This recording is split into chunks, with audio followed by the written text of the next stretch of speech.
Death comes quietly on the Wyoming frontier, wrapped in gun smoke and starlight. Tonight, it found Caleb Rowan bleeding into cold earth, 3 bullets meant to silence what he knew about Ezekiel Hart's empire of stolen land and murdered men. But fate had other plans, plans that rode in on a widow's wagon, carried in hands that refused to let another good man die. This is the story of how Nora Bell saved more than a life that night. She saved 2 souls who'd forgotten how to hope. Stay with me until the end and comment what city you're watching from. I want to see how far this story travels. The high desert of Wyoming Territory held its breath under a canopy of stars so bright they seemed close enough to touch. It was the kind of night that made a man feel small, insignificant against the vast indifference of creation. For Caleb Rowan, lying face down in the dirt with blood pooling beneath him, that insignificance felt like a mercy. At least when he died, the universe wouldn't notice. At least the pain would stop. He'd been riding hard for 2 days straight, pushing his mare beyond what was fair, beyond what was safe. The saddlebags carried everything that mattered now. Ledgers, letters, sworn statements from ranch hands too afraid to speak aloud but brave enough to put pen to paper. Evidence. The kind that could bring down Ezekiel Hart's cattle empire. That could expose how the most powerful man in 3 counties had built his kingdom on theft, intimidation, and blood. They'd caught him at sunset, when the light played tricks and cast long shadows across the scrubland. 3 riders emerging from a ravine he'd thought was empty. The first shot had been a warning, kicking up dust near his horse's hooves. The second hadn't been a warning at all. Caleb remembered hitting the ground hard, remembered the sound his own body made, a wet, heavy thump that seemed too loud and too final. He remembered his mare's panicked whinny as she bolted, his saddlebag still strapped to her flanks, carrying his evidence into the gathering dark. He remembered thinking, absurdly, that he'd failed. Failed the men who'd trusted him with their stories. Failed his own father, who'd taught him that standing up for what's right was worth any cost. He hadn't understood then that the cost would be measured in blood. "Check him," one of the riders had said, voice flat and professional. The kind of voice that belonged to a man who'd done this before. Rough hands had rolled him over. Pain had exploded through his left side, white-hot in total, and Caleb had heard himself scream. The sound seemed to come from someone else, somewhere far away. "Still breathing," another voice reported, younger, uncertain. "Should I—" "Leave him," the first man interrupted. "Coyotes'll finish what we started. Cleaner that way. Hart don't need to know the details." "What about the saddlebags?" "Horse went north. We'll find her come morning. Let's move." And just like that, they'd left him. Left him to bleed out slowly under stars that offered light but no warmth, no comfort, no hope. Left him to understand in crystalline detail exactly how alone a man could be at the end of everything. Caleb had no idea how long he lay there. Time lost meaning when every breath felt like swallowing broken glass, when the cold seeped up from the earth and into his bones like it was claiming him early. He tried to think of something worth holding on to. His mother's face, his father's laugh, the girl he'd courted back in Missouri before the war had scattered them all like dandelion seeds. But memory felt slippery, unreliable. The stars above him blurred and doubled, tripled, became a smear of silver across black velvet. His thoughts fragmented, came in pieces that didn't quite fit together anymore. This is dying, he realized with odd clarity. This is what it feels like when your body decides to quit. He should have been more afraid. He should have raged against it, fought it, refused to let go. But mostly he just felt tired. So deeply, fundamentally tired that even fear seemed like too much effort. The sound of hoofbeats almost didn't register at first. They were too rhythmic, too steady, too much like his own failing heartbeat echoing in his ears. Probably just his mind playing tricks, manufacturing comfort in the form of company. The dying brain did that, he'd heard, made ghosts out of wishes. But then a voice cut through the fog, clear, real, undeniably human. "Is someone there?" Not a question asked in fear, but in steady assessment. A woman's voice carrying the kind of controlled concern that spoke of experience with emergencies, with crisis, with the unexpected. Caleb tried to answer, but his throat produced only a wet, rattling sound that horrified him. Was that him? Was that what he'd become? The hoofbeats stopped. He heard boots hitting ground, quick footsteps approaching. Then suddenly there was a figure above him, blocking out the stars, and lamplight flooded his vision, warm, golden, impossibly bright after so much darkness. "Jesus and Mary," the woman breathed, and he heard genuine shock in her voice, though she kept it controlled. "What happened to you?" She dropped to her knees beside him, and through vision that swam and wavered, Caleb saw her face. Sharp features softened by lamplight, dark hair pulled back in a practical braid, green eyes that assessed his wounds with the kind of quick, methodical attention that suggested medical knowledge. She couldn't have been more than 30, weathered by sun and circumstance, but not hardened by it. Her hands moved over him, checking the wound in his side, pressing gently against his ribs, testing for other injuries. Her touch was firm, practiced, nothing tentative about it. When her fingers found the bullet hole, he gasped, and those green eyes snapped to his face. "You're shot," she said, which seemed like stating the obvious, except that her tone carried no judgment, only confirmation of what she needed to know. "Recently. Still bleeding. Who did this?" Caleb tried to speak, managed only, "3 riders. They still around?" "Gone." The word cost him more breath than he had to spare. She nodded once, decision made. "All right, listen to me. My name is Nora Bell, and I'm not leaving you here to die. But you need to help me help you. Can you move at all?" Could he? Caleb honestly didn't know. He tried shifting his weight and immediately regretted it as pain lanced through him, so sharp and consuming he nearly vomited. "Steady," Nora said, one hand on his shoulder, holding him still. "Don't thrash. You'll make it worse." She sat back on her heels, thinking, her jaw set in determination. "My wagon's 50 yards back. I'm going to get you to it. This is going to hurt like hell, but if you want to live, you'll endure it. Understood?" He managed a nod. "Good." She stood, moved behind him, and slid her arms under his shoulders. "On 3. 1?" She didn't wait for 3. With a strength that seemed impossible for her frame, Nora hauled him upright. Caleb's scream tore through the night, raw and animal. His vision went white, then black at the edges, consciousness threatening to flee entirely. Only her voice kept him tethered. "Stay with me! Don't you dare pass out yet! We're not done!" She half carried, half dragged him across ground that seemed to pitch and heave like ocean waves. Every step jolted his wound, sent fresh blood soaking through his shirt, warm and wet and wrong. He could hear himself making sounds, whimpers, gasps, broken attempts at breathing, and some distant part of him was ashamed. But mostly, he just tried to stay conscious, tried to keep putting one foot in front of the other, tried to trust that this woman knew what she was doing. The wagon materialized out of darkness like salvation. A small covered affair, practical rather than fancy, pulled by a sturdy mule that watched their approach with mild interest. Nora maneuvered him to the back, lowered the gate, and with one final surge of effort, pushed him into the wagon bed. Caleb collapsed onto blankets that smelled of sage and wood smoke. Through the canvas cover above, he could see stars again, wheeling slowly.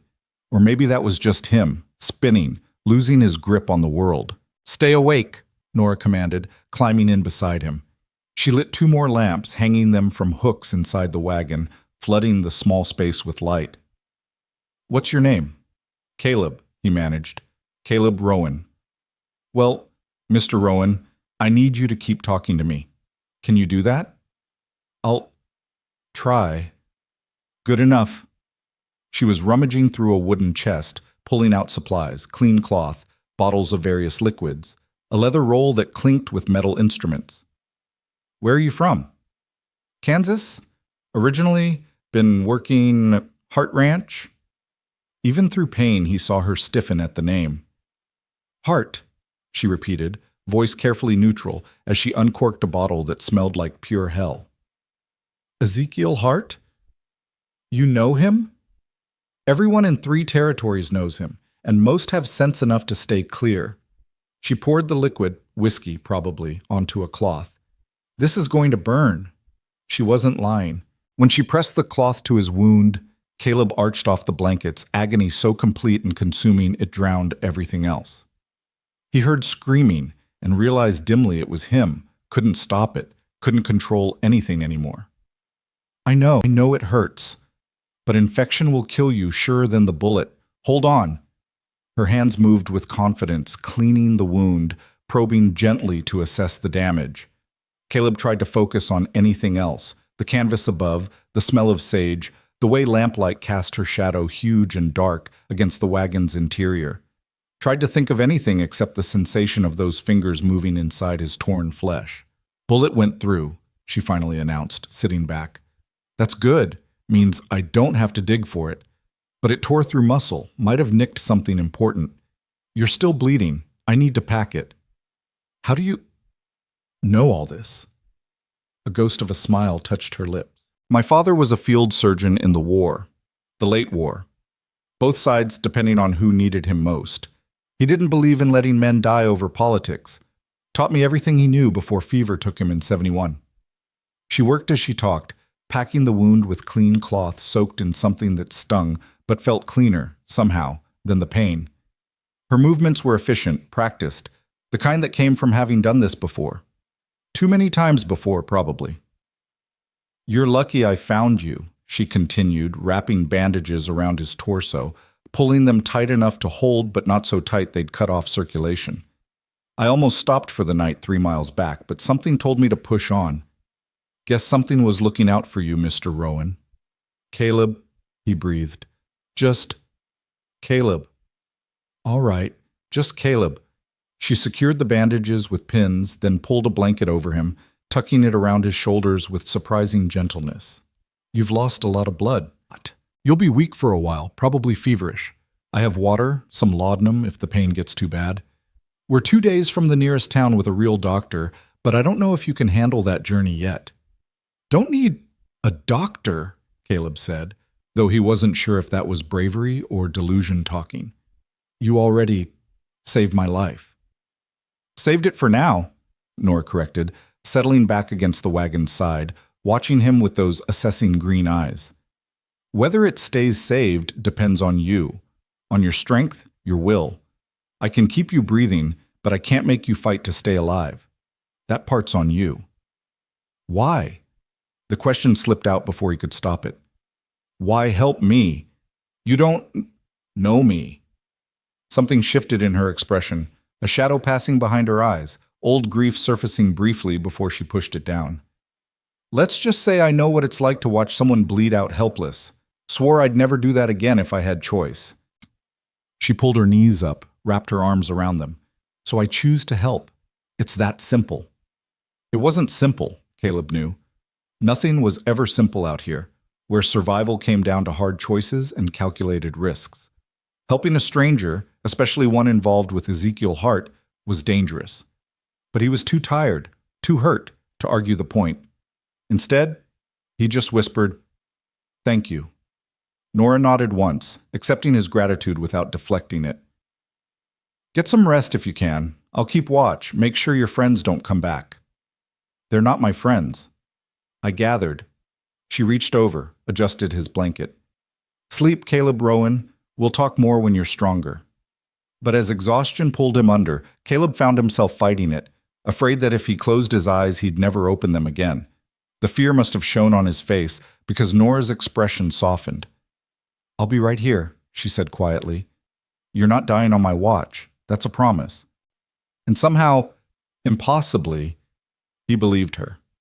This stranger with gentle hands and iron determination, this woman who'd appeared out of nowhere like an answer to a prayer he hadn't known he was praying.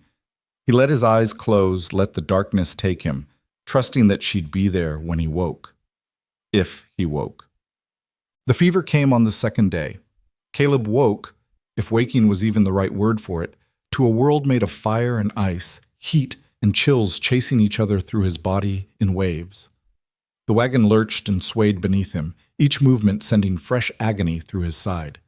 He could hear Nora up front, talking softly to the mule, coaxing it along. "Easy, Tobacco. I know you're tired. Just a little further." Tobacco. She'd named her mule Tobacco. Through the haze of fever, Caleb found that absurdly funny and tried to laugh, but it came out as a cough that felt like it was tearing him apart from the inside. The wagon stopped immediately. Nora appeared beside him, cool hand on his forehead, frowning. "Fever's spiking," she muttered, more to herself than him. "Damn, I was hoping we'd have more time." "I'm fine," Caleb tried to say, but his mouth wouldn't form the words properly. "You're delirious, is what you are." She pulled back the blankets, checked his bandages. He felt her stiffen, heard her sharp intake of breath. "Bleeding again. Probably tore something when we hit that rut." Her hands moved over him, quick and sure, unwrapping the old bandages and packing the wound fresh. Each touch was agony, but Caleb found himself focusing on her face instead, on the concentration there, the determination, the way she bit her lower lip when she was thinking hard about something. "Why are you out here alone?" he asked, words slurring together. "Woman traveling, not safe." Nora's mouth quirked.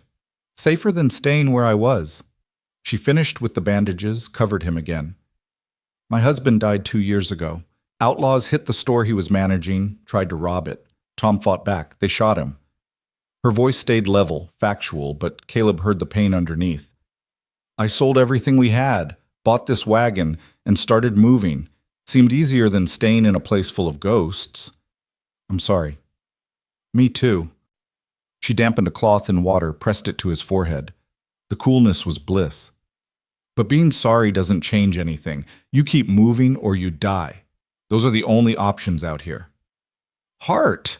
Caleb struggled to organize his thoughts, to push past the fever's fog. "Those men, they work for Hart. Tried to kill me, because I found proof. Evidence. He's been stealing, Nora, from everyone. Altering brands, forging deeds, running off homesteaders, murder, if people don't leave willing." Nora went very still. "And you have this evidence?" "Had it. Saddlebags. My mare ran north when they shot me. So they'll be looking for her, for the evidence." She sat back, thinking. "That means they might backtrack, looking for any sign of where she went. Means they might find us." "I'm sorry," Caleb said again, feeling the weight of it. "Didn't mean to bring trouble to you." "Too late for that. You're here, I'm here, and trouble's coming whether we like it or not." But she didn't sound angry, just pragmatic. "Question is, what do we do about it?" "Leave me. Take the wagon, go. They don't know about you." Nora laughed, but there was no humor in it. "I just spent 2 days keeping you alive. You think I'm going to waste that effort now?" She shook her head. "Besides, I know Ezekiel Hart's type. Men like him don't leave loose ends. If they think someone might have helped you, might know something, they'll come after them too. Leaving you won't keep me safe. It'll just mean you die for nothing." "So what then?" "We keep moving. Get you strong enough to travel properly. Find somewhere we can hole up, wait for you to heal, and then—" She met his eyes, something fierce in her gaze. "Then we figure out how to finish what you started, how to bring Hart down." "That's insane." "Probably. But so is everything else about this situation." She stood, moved back to the front of the wagon. "Rest now. We'll make camp in a few hours, somewhere with water. You need to drink more. Keep your strength up." As the wagon lurched into motion again, Caleb found himself studying her back, the set of her shoulders, the way she held the reins, the rifle propped against the seat beside her, always within reach. This woman who'd saved him, who was choosing to stand with him even knowing the danger, who seemed utterly fearless in the face of what was coming. Nora Bell was either the bravest person he'd ever met, or the craziest. Probably both. The fever broke on the 4th day, leaving Caleb weak as a kitten but clear-headed for the first time since he'd been shot. He woke to find himself still in the wagon, but stationary now, and through the open back he could see morning light painting everything gold. Nora sat outside by a small fire, cooking something that smelled unexpectedly good. When she noticed him stirring, she looked up, relief clear on her face. "Welcome back to the land of the living." Caleb pushed himself up on one elbow, slow and careful. His side still hurt, but it was manageable pain now, the kind that said healing rather than dying. "How long?" 4 days since I found you. Fever had you for 2 of them. You were saying some interesting things." A slight smile played at her lips. "Something about your father's horses, a girl named Charlotte, and how Hart's accountant kept 2 sets of books." "Charlotte," Caleb repeated, Memory surfacing. Girl I knew before I was gone. Probably for the best.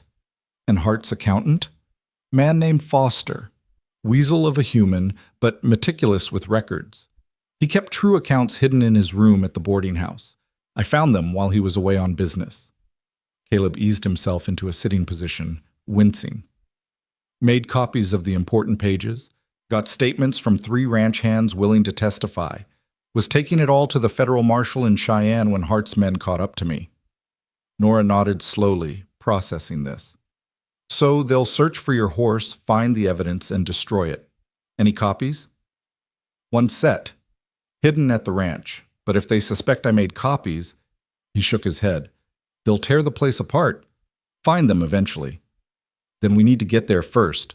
Get those copies before they do. That's... Caleb stopped, stared at her. You can't be serious. Hart's ranch is crawling with his men. It would be suicide. Then we'll be clever about it. She stood, brought him a tin cup of coffee and a plate with bacon and hardtack. Eat. You need your strength back. We'll figure out the details once you can walk without falling over. The coffee was strong enough to strip paint, and the bacon was slightly burned, but to Caleb it tasted like the finest meal he'd ever had.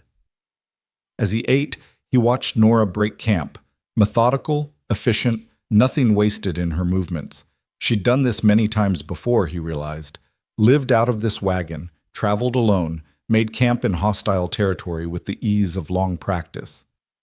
Why? He asked finally. Why risk yourself for this? You could head west, leave Wyoming behind, start fresh somewhere Hart's reach doesn't extend. Nora paused in rolling up her bedroll, considering the question. When she spoke, her voice was quiet but certain.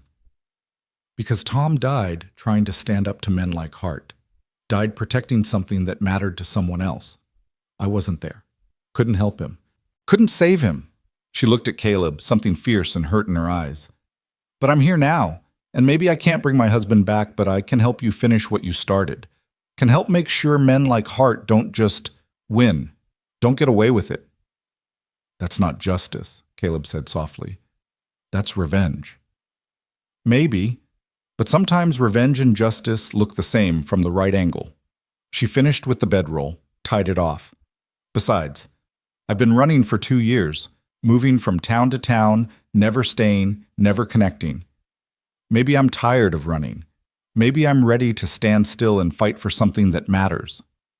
Caleb wanted to argue, wanted to tell her she was being foolish, that standing and fighting would only get her killed the way it had gotten Tom killed. But he was too grateful for her presence, too aware that without her, he'd be dead already, to push her away. And more than that, he understood. God help him, he understood exactly what she meant. All right, he said. We'll do it together. But carefully. Smart. Smart, Nora agreed. Can you ride yet? He took stock of himself. The weakness in his limbs, the tight pull of healing flesh around the wound, the deep exhaustion that still sat on him like weight. Not yet.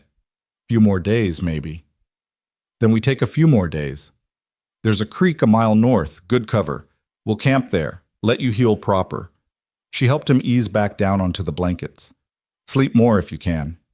Healing takes time. As consciousness slipped away again, Caleb found himself thinking that maybe, just maybe, getting shot was the luckiest thing that had ever happened to him. Not because of the bullet, but because of who'd found him bleeding under those stars. Because of the stubborn, fierce, impossible woman who'd decided he was worth saving. And somewhere in the dark, he started to believe that maybe, despite everything, he actually was. The creek Nora had mentioned turned out to be more than just good water. It was a natural fortress. Cottonwoods grew thick along the banks, their branches creating a canopy that filtered the harsh Wyoming sun into dappled patches of light and shadow. The water ran clear and cold over smooth stones, and the banks were soft with moss and grass that hadn't been trampled by cattle or horses. It was the kind of place that felt secret, hidden, like the world had forgotten it existed. Nora made camp with the same quiet efficiency she brought to everything, positioning the wagon where trees would screen it from casual view while still allowing a clear line of sight to anyone approaching from the east. She unhitched Tobacco, let him drink and graze, then set about creating a fire pit that would disperse smoke through the tree cover rather than sending up a telltale column. Every choice was deliberate, defensive, the work of someone who'd learned that survival meant thinking 3 steps ahead. Caleb watched from the wagon, still too weak to help much, but determined to at least stay conscious and aware. His body was healing. He could feel it in the way the pain had shifted from sharp and immediate to a dull, constant ache that was almost bearable. But healing took time, and time felt like a luxury they couldn't afford. "You should sleep more," Nora said without looking up from where she was filleting a fish she'd somehow caught in the 20 minutes since they'd arrived. "Your body needs rest to repair itself." "I've been sleeping for days. Feel like I should be doing something useful." "You are doing something useful. You're healing. That's your job right now."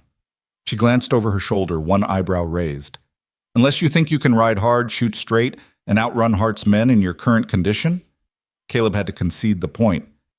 "How'd you catch that fish so fast?" A small smile touched her lips.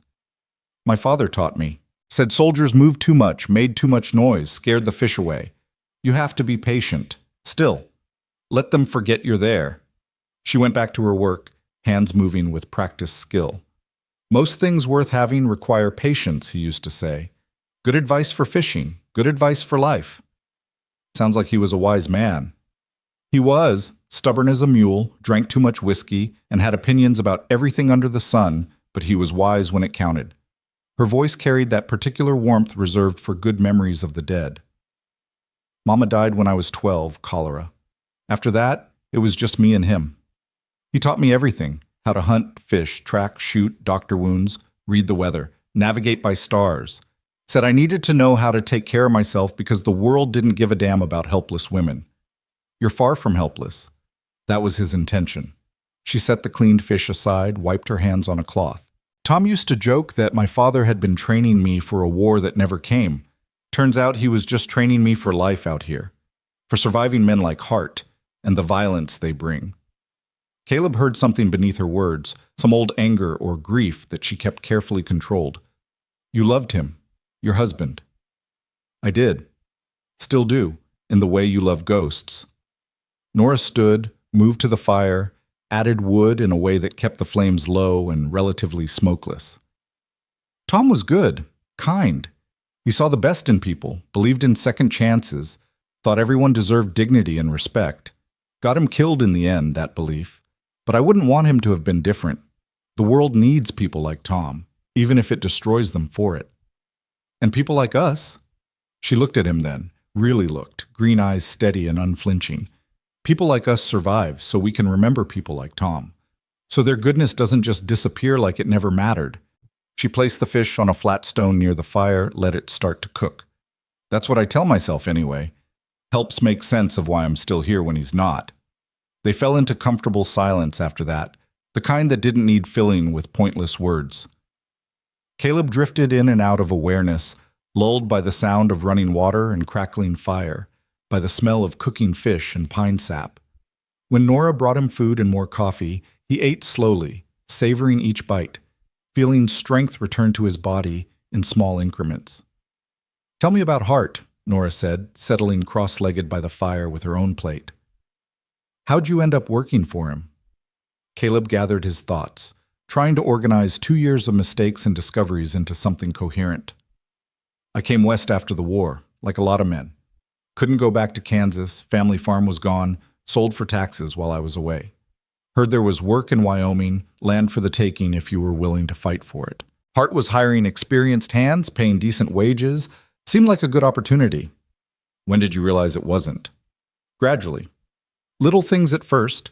Cattle with altered brands. Homesteaders leaving suddenly, selling their claims for pennies on the dollar. Men asking questions one day, gone the next. I figured it was just the rough nature of territory life, that maybe I was seeing shadows where there weren't any." He paused, remembering. "Then about 6 months ago, Hart brought in a new accountant, Foster. Nervous little man, always sweating, couldn't look you in the eye. One night I was coming back from town late, saw lights in Foster's room at the boarding house when he was supposed to be away. Went to investigate. Thought maybe someone was robbing him. But it was Hart. And 3 of his top men. They were going through Foster's books, arguing about numbers. I listened from outside the window, heard enough to understand that Foster kept 2 sets of records, one for show, one that tracked what Hart was really doing. Heard them discussing a family up north, the Mitchells, how they'd refused to sell and needed to be convinced. Found out later their barn burned down. They sold the next week and left Wyoming entirely. Nora's expression had gone hard. So you decided to do something about it. I decided to stop being a coward. Spent the next months carefully gathering evidence, copying pages when I could, talking quietly to men I trusted. Got 3 to agree to testify if I could get the evidence to a federal marshal. Hart has the local law in his pocket, but federal authority? That he can't buy so easily. Caleb set his empty plate aside. Was writing for Cheyenne when they caught me. Should have known they were watching. Should have been more careful.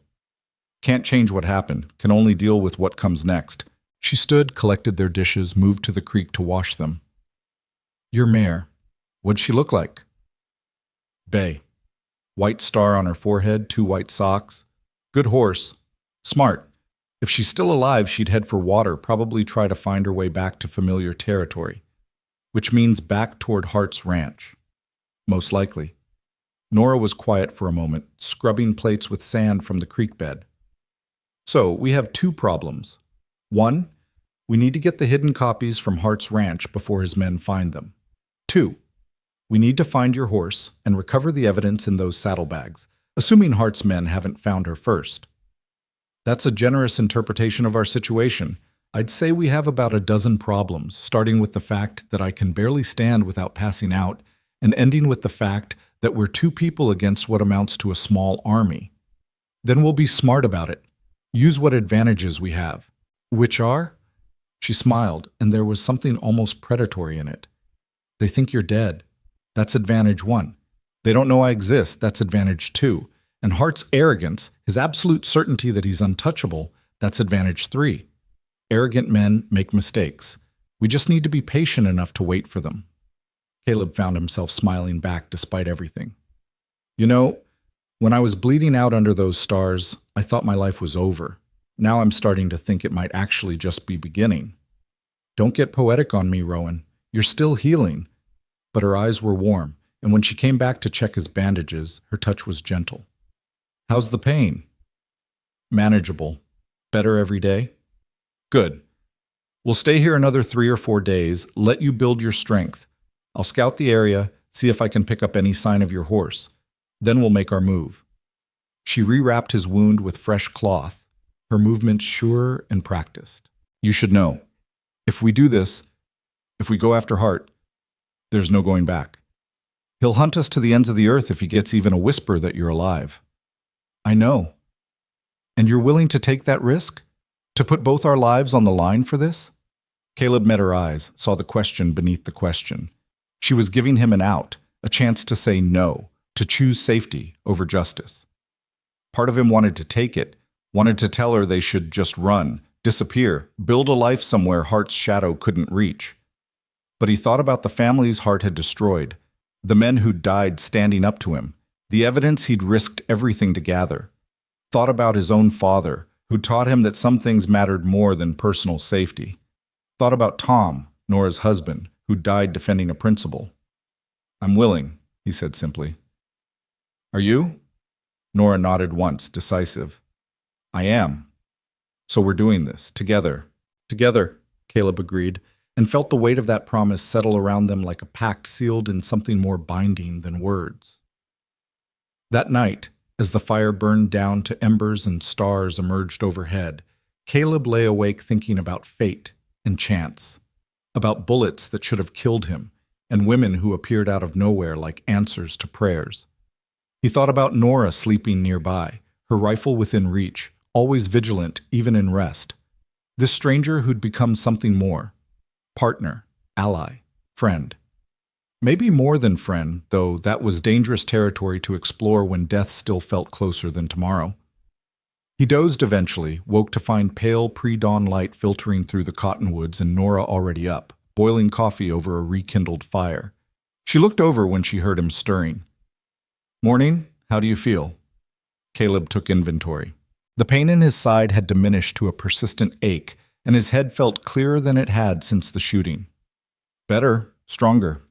Good. Think you can walk a bit today? Short distances, nothing strenuous? I can try. We'll try after breakfast. Need to keep your muscles from atrophying completely. She poured coffee, brought it to him along with hardtack softened in bacon grease. I'm going to scout south this morning, see if I can pick up your horse's trail. You'll stay here, rest, maybe practice walking around camp. Don't push yourself too hard. Yes, ma'am, Caleb said with a slight smile. Nora rolled her eyes. Don't ma'am me. I'm not that old. How old are you? Old enough to know better than to answer that question from a man I just saved. But she was smiling as she said it, and Caleb felt something warm unfurl in his chest at the sight. After breakfast, Nora saddled Tobacco. Apparently the mule was perfectly capable of being ridden despite his name and disposition, and headed south, leaving Caleb with instructions to stay close to camp, keep the rifle handy, and for God's sake don't tear his stitches. Alone for the first time in days, Caleb found himself acutely aware of how vulnerable he still was. He managed to stand using the wagon wheel for support and took a few experimental steps. His legs shook with the effort, and his side pulled painfully, but he stayed upright. Progress.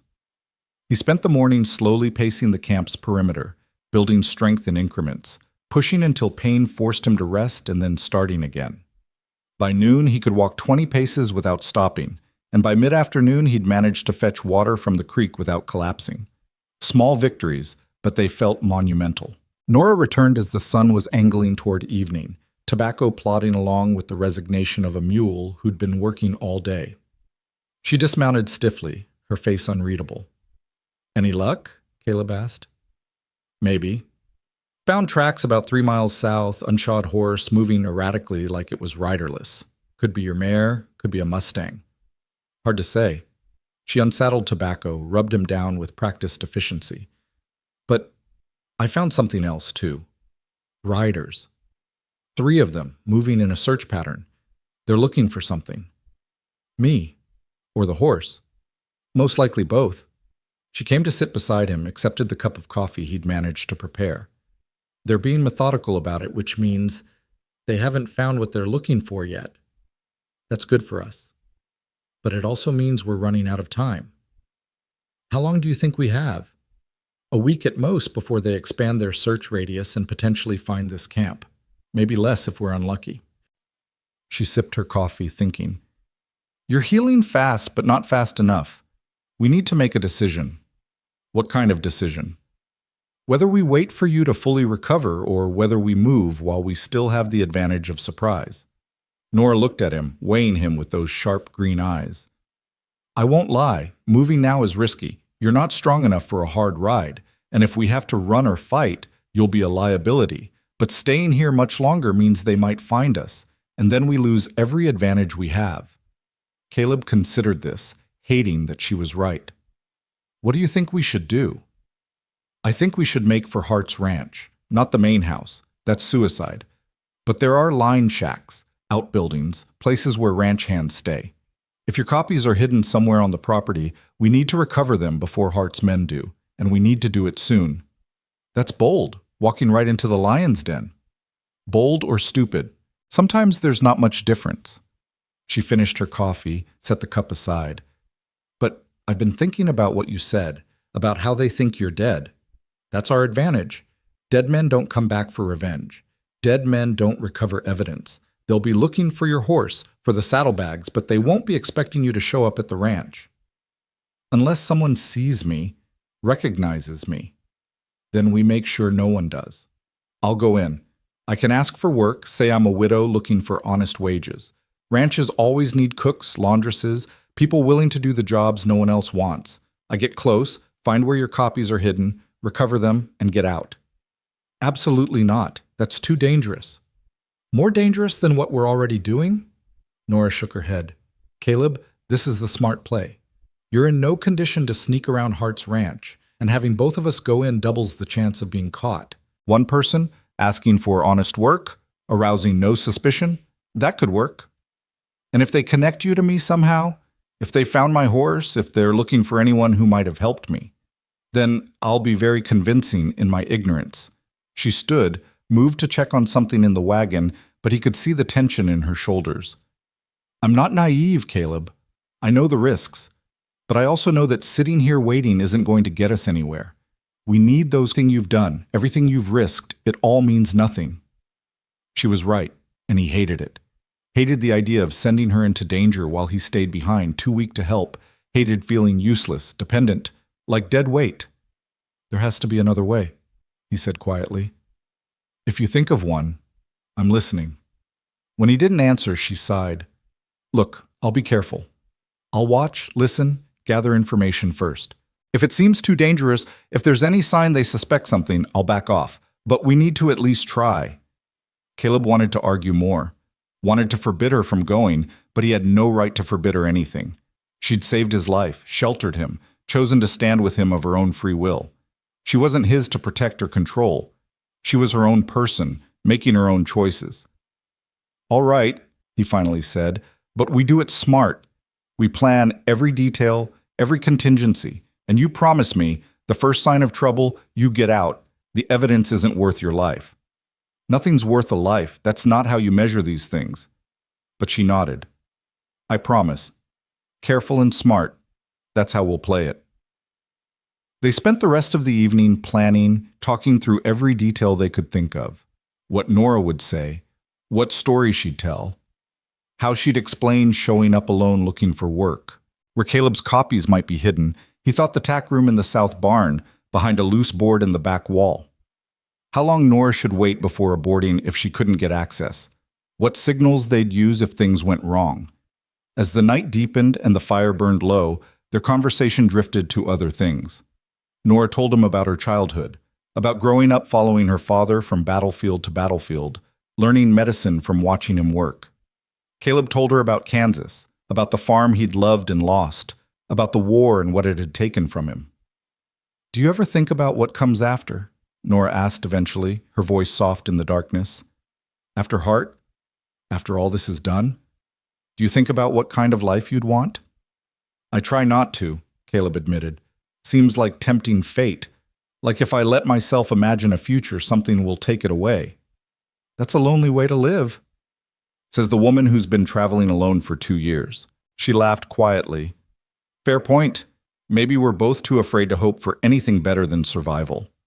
She was quiet for a moment, and when she spoke again, her voice carried a vulnerability he hadn't heard before. Tom and I used to talk about opening a boarding house together, someplace clean and honest where travelers could rest safely. He'd handle the business side. I'd manage the day-to-day. We'd saved almost enough before. She trailed off, and Caleb knew she was seeing her husband's death play out in her mind.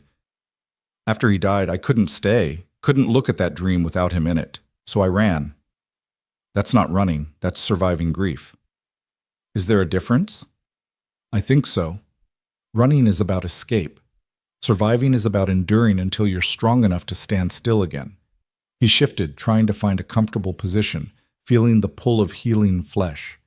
Maybe after this is done, you could try again. The boarding house, your dream. Would be strange trying to build something meant for 2 people by myself. The implication hung in the air between them, unspoken but present. Caleb found himself saying carefully, maybe you wouldn't have to do it alone.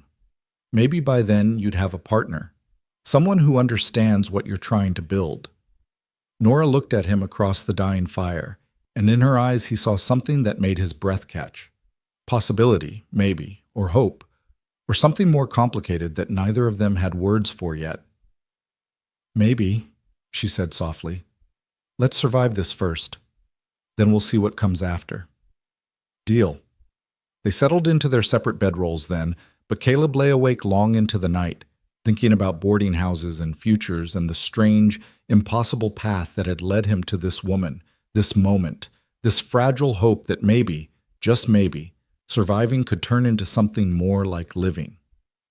The next 2 days passed in a blur of preparation and recovery. Caleb pushed himself hard, building strength as quickly as his body would allow. He could walk steadily now, could lift and carry moderate weight, could even draw and aim a pistol without his hands shaking too badly. It wasn't enough. He was still weeks away from full strength, but it was something. Nora, meanwhile, transformed herself. The practical trail clothes disappeared, replaced by a simple dress that was worn but respectable, the kind a widow might wear when seeking employment. She pinned her hair up differently, practiced speaking with a slight accent. Not enough to be obviously false, just enough to suggest she'd come from somewhere else. Somewhere her past wouldn't be easily traced. She became someone new, someone unremarkable, someone who wouldn't draw suspicion. "How do I look?" she asked on the morning of the third day, presenting herself for Caleb's inspection. "Like a completely different person," he said honestly. "That's unsettling." "Good, that's what we need. That's..." She'd packed a small bag with minimal belongings, enough to support her story, but not so much she'd appear too prosperous. "I'll write tobacco in, say I've been traveling since my husband's death, that I heard Hart's Ranch might have work. I'll mention I can cook, clean, tend to sick animals or injured hands if needed, anything to get inside and have access to the buildings. And if they ask questions? Want references? I'll say I've been traveling alone, working small jobs at ranches and homesteads along the way. Nothing that can be easily verified. Nothing that will hold up to serious scrutiny, but enough to sound plausible." She adjusted her bonnet, checking her appearance in a small mirror. "Most people don't look too closely at desperate women. We make them uncomfortable, so they'd rather just give us work and forget we exist. You've thought this through." "I've had time to think." She turned to face him fully. "Caleb, if something goes wrong, nothing's going to go wrong.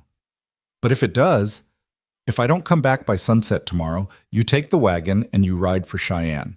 You tell the federal marshal everything you know, even without the physical evidence. You make sure Hart doesn't win. Norris, promise me, no heroics, no rescue attempts. Just get somewhere safe and tell someone who can help." Caleb wanted to refuse, wanted to tell her that of course he'd come after her if she didn't return, that he wouldn't just abandon her. But he understood what she was really asking, for permission to take this risk, for assurance that it would mean something even if it went wrong, for the knowledge that her sacrifice, if it came to that, wouldn't be wasted. "I promise," he said, even though the words felt like glass in his throat. She nodded, satisfied, then surprised him by stepping close and pulling him into a brief, fierce hug. "Don't die while I'm gone," she murmured against his shoulder. "I didn't put all this work into saving you just to have you give up now." "Same goes for you." When she pulled back, her eyes were bright with something that might have been tears or might have been fierce determination. Then she smiled just a little, and the moment broke. "I'll see you tomorrow, Rowan. Keep that coffee hot." She mounted tobacco, adjusted her bag, and without looking back, rode out of camp heading south toward Hart's Ranch and whatever waited there. Caleb watched until she disappeared between the cottonwoods, then stood there longer still, fighting the urge to saddle up and follow, to not let her face this danger alone. But he'd made a promise. And more than that, he trusted her judgment, her skill, her stubborn determination to survive. So he returned to camp, checked and rechecked his weapons, and settled in to wait. The day passed with agonizing slowness. Every sound made him tense, reaching for his rifle. Every bird call could be a signal. Every rustle of wind through leaves could be approaching riders. By noon, his nerves were stretched taut. By evening, he was pacing the camp's perimeter, unable to settle, unable to think about anything except Nora riding into danger while he sat useless. Night fell, and still no sign of her return. That was expected. She'd said she'd be gone overnight at least, that she'd need time to establish herself, gain access, find the evidence. But knowing that didn't make the waiting easier. Caleb built up the fire more than was probably wise, needing the light, needing something to focus on besides his own spiraling worry. He tried to sleep and couldn't, tried to eat and found he had no appetite. Just waited, listened, hoped. Morning came cold and gray, promising rain. Still no Nora. Caleb forced himself to make coffee, to go through the motions of normalcy even though everything felt wrong. She had until sunset. He'd promised to give her until sunset. He was checking the loads in his pistol for the third time when he heard it, hoofbeats, coming fast from the south. Too fast. The urgent rhythm of someone running from danger rather than traveling toward safety. Caleb grabbed his rifle, positioned himself behind a thick cottonwood with a clear view of the approach. His side protested the sudden movement, pain flaring, but he ignored it. Whatever was coming, he'd face it armed and ready. The rider burst into view between the trees, and relief flooded through him so intensely it made him dizzy, pushing Tobacco harder than Caleb had ever seen the old mule move.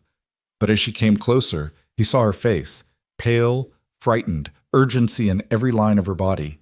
She pulled up hard when she saw him, nearly fell off Tobacco in her haste to dismount. "We need to move. Now. Right now." "What happened?" "They know," she gasped, already grabbing supplies from the wagon, throwing them haphazardly into bags. "They know you're alive. They found your mare this morning, saddlebags still intact. Hart's putting the pieces together. He's sending men out to search every line shack, every camp, every place someone might hide a wounded man." Ice flooded Caleb's veins. "Did they see you?" "I don't think so. I was in the kitchen when Hart came through giving orders. I slipped out the back while they were organizing search parties. But Caleb—" She stopped, looked at him with eyes that held both fear and something fiercer. "They're coming here. Hart said to check along every creek within 20 miles. It's only a matter of time." He understood immediately. Their safe haven had just become a trap. "How long do we have?" "Hours at most, maybe less."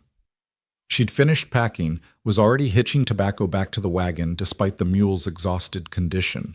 "We need to move north, get into rougher country where the wagon will be harder to track." "I'm sorry. I'm so sorry. I thought I was being careful." "Hey." Caleb crossed to her, took her shoulders gently, made her meet his eyes. "You got the information we needed. You got out alive. That's what matters. I didn't get the copies, couldn't access the tack room without being seen. This was all for nothing." "It wasn't for nothing. We know they have the saddlebags. We know what Hart's doing. That's valuable." He released her, moved to help break camp despite his body's protests. "And we're both alive to fight another day. That counts for something." They worked in synchronized urgency, dismantling camp in minutes, loading everything that mattered and abandoning the rest. Caleb's side screamed with every movement, but he pushed through it, driven by adrenaline and fear and desperate determination. They were just finishing when they heard it, distant but unmistakable. Voices, men calling to each other. The search parties, closer than they should have been possible, closing in with terrifying speed. Nora's eyes met Caleb's, and in that moment they both understood. Running might already be too late. "There's a draw about a mile north," she said quickly, voice low and urgent. "Narrow, rocky, wagon, might not make it, but we could hide there on foot. They'd have to come at us single file. Or we could make a stand here. Good cover, clean water, good sight lines. 2 of us against however many they're sending? Those aren't good odds." "They weren't good odds from the start." Caleb checked his rifle, found a grim sort of calm settling over him. "But at least here we control the terrain. We know every tree, every approach. That's worth something." The voices were getting closer. Nora looked torn, clearly calculating odds and options in her head. Then something in her expression shifted, hardened. "All right, we fight, but we fight smart. You take position behind the wagon. You're not healed enough for anything mobile. I'll take the trees to the east. Give us a crossfire if they're stupid enough to come straight in." "Nora, no arguments. We don't have time." She grabbed extra ammunition, her rifle, met his eyes one more time. "Whatever happens, it's been an honor traveling with you, Caleb Rowan." Likewise, Nora Bell. Then she was moving, disappearing into the cottonwoods like a ghost, leaving Caleb to take his position and wait for whatever came next. His heart pounded hard against his ribs, and his wounded side throbbed in rhythm with it, but his hands were steady on his rifle. The voices grew closer still. Then, through the trees, he saw movement, riders, at least 4 of them, spreading out as they approached the creek. They'd seen the camp, were moving to surround it. Caleb settled his rifle against his shoulder, sighted down the barrel, and waited. Beside him in the wagon, he could feel Tobacco's tension, the mule's ears swiveling nervously. From somewhere in the trees to his right, he knew Nora was doing the same, waiting, watching, ready. The first rider emerged fully into view, a hard-faced man Caleb recognized from Hart's ranch. The man's eyes swept the camp, registered the still-smoking fire, the wagon, the signs of recent habitation. His hand moved toward his pistol. "I know you're here, Rowan," the man called out, voice carrying across the small clearing. "Hart wants to talk. Says if you come peaceful, No one has to get hurt, just wants to discuss terms. From his position, Caleb could see the lie in the tension of the man's shoulders, in the way the other riders were positioning themselves. This wasn't about talking. This was about making sure Caleb never made it to Cheyenne, never testified, never brought Hart down. He stayed silent, waiting, finger resting lightly on the trigger. The rider tried again. There's 4 of us, Rowan, and however many more coming behind. You can't win this. Be smart. Come out. Still, Caleb waited. Felt the moment stretch. Felt every sense sharpen until he could hear his own heartbeat. Feel the slight breeze on his face. Smell the creek water and pine and his own fear sweat. The rider's patience broke. Fine. Have it your way. He drew his pistol, started to swing it toward the wagon. 2 rifles spoke almost simultaneously, Caleb's and Nora's. The rider jerked, dropped from his saddle. The other 3 scattered, shouting, returning fire wildly toward both positions. And just like that, the peace of the creek camp shattered into chaos, gun smoke, and the desperate arithmetic of survival. The gunfire echoed through the cottonwoods like thunder, each shot reverberating off the creek banks and multiplying until it seemed like an army was firing instead of just 6 people. Caleb ducked as bullets splintered the wagon wheel beside his head, sending wooden shards flying. His side screamed in protest at the sudden movement, but adrenaline overrode the pain, sharpening everything to crystal clarity. He tracked the second rider through his rifle sights, waiting for a clear shot as the man dove behind a fallen log. Patience. His father had taught him that rushed shots wasted ammunition and gave away position. Wait for the moment. Trust your aim. The rider shifted, exposing his shoulder for just a heartbeat. Caleb fired. The man cried out, clutching his arm, his pistol dropping into the grass. Not a kill shot, but enough to take him out of the fight. From the trees to the east, Nora's rifle cracked twice in quick succession. Caleb heard a hoarse scream, saw a third rider go down hard as his mount collapsed beneath him.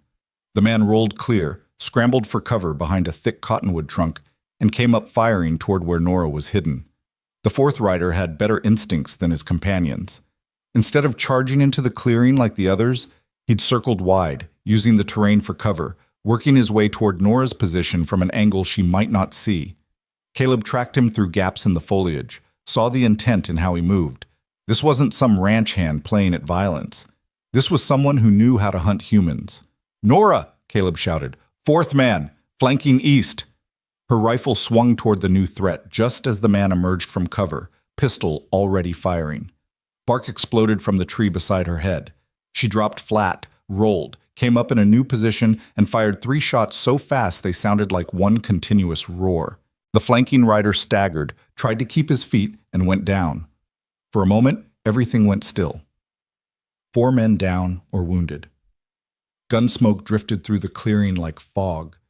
Caleb's ears rang from the close-quarters shooting, making the sudden silence feel oppressive, wrong. "You all right?" he called to Nora. Still breathing." Her voice came from a different position than where she'd been shooting from. Smart, never stay in one place.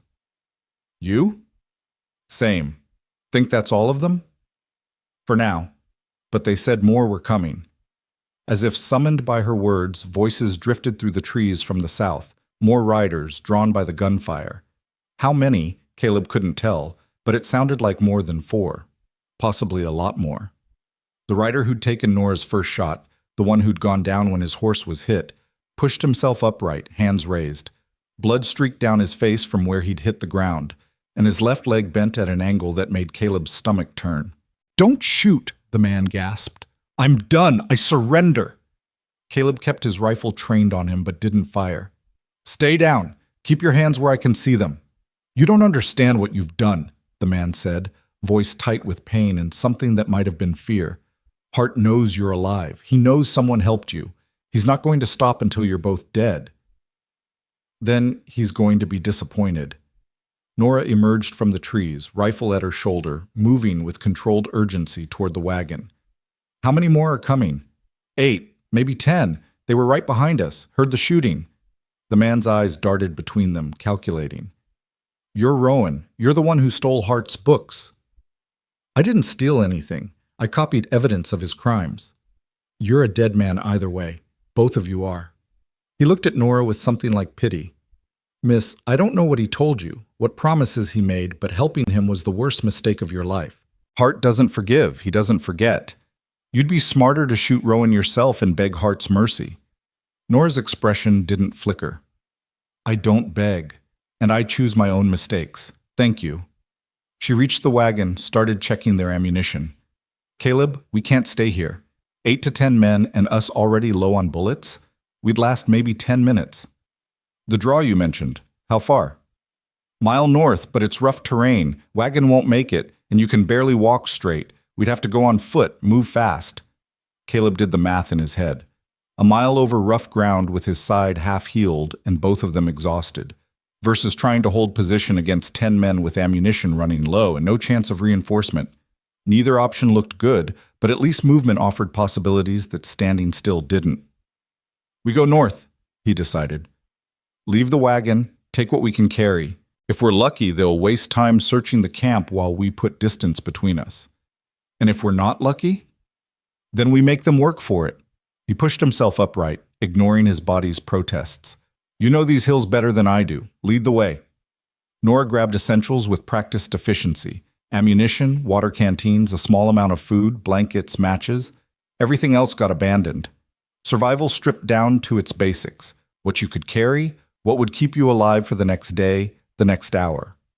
The wounded rider watched them prepare to flee. You're going into the Badlands? That's suicide. No water, no shelter, nothing but rock and rattlesnakes. Hart's men know every inch of that country. They'll run you down like wolves on a wounded deer. Then I guess we'll find out who's the wolf and who's the deer, Nora said coolly. She turned to Caleb. Ready? He wasn't. His side felt like someone was driving a hot poker through it with every breath, and his legs trembled with exhaustion that had nothing to do with the brief firefight. But ready or not, staying meant dying, so he nodded. Let's move. They left the wounded man in the clearing, left Tobacco looking confused and abandoned, left the small camp that had been sanctuary just hours before. Nora led them north along the creek bank initially, using the water to mask their footprints, then veered east into rougher country where stone outcroppings would make tracking harder. The land rose sharply, becoming a maze of broken rock and stunted juniper. Beautiful in its harsh way, but merciless to anyone trying to cross it quickly. Caleb pushed himself hard, following Nora's quick, sure-footed pace, trying to ignore the way each step sent pain radiating through his torso. Blood was seeping through his bandages again. He could feel the warm wetness spreading, but there was no time to stop, no time to rest. Behind them, voices echoed through the hills. The search party had reached the creek camp. Caleb heard shouting, heard someone calling for a doctor, heard the sounds of men organizing a pursuit. Any moment now they'd find the trail, start following. How much further to the draw, he gasped, lungs burning. 1/2 mile? There's a slot canyon, narrow entrance. If we can reach it, we can defend it. But Caleb... She glanced back at him, took in his gray pallor and the way he was pressing one hand to his side. You're bleeding again. I know. Keep moving. We need to stop, rebandage. Not until we're somewhere defensible. I can make it. She looked like she wanted to argue, but the sound of pursuit growing closer made the decision for her. She turned and pushed on, leading them up and over a ridge that left Caleb gasping, down into a rocky depression, then up again toward a formation that looked like the land had been split by a giant axe. The Slot Canyon. Narrow, steep-walled, with barely enough room for 2 people to walk side by side. The entrance was a crack in the rock face that would be easy to miss if you didn't know it was there. Nora slipped through first, and Caleb followed, scraping his shoulders on stone that felt like it was trying to crush him. Inside, the canyon opened slightly, becoming a twisting passage that climbed steadily upward between walls of red sandstone. Light filtered down from above in shafts that turned the dust motes into gold. It was eerily quiet, the stone muffling sound from outside. This goes back about 1/4 mile, Nora said, voice echoing strangely in the confined space. Opens into a small basin with a spring. We can hold the entrance, and they can only come at us 1 or 2 at a time. Assuming they find the entrance. They will eventually, but it'll take time, and time is what we need right now. She found a spot where the canyon widened slightly, set down her pack. Sit. Let me look at your side. Caleb wanted to protest, wanted to keep moving, but his legs made the decision for him by buckling. He sat down hard against the canyon wall, breathing in ragged gasps. Nora knelt beside him, carefully pulled his shirt up to examine the wound. Her expression went tight. "You've torn the stitches. It's bleeding freely. Can you stop it? Here? With what I've got?" She dug through her pack, came up with clean cloth and the last of their whiskey. "I can slow it, pack it tight. But you've lost blood again, and you need rest. Real rest.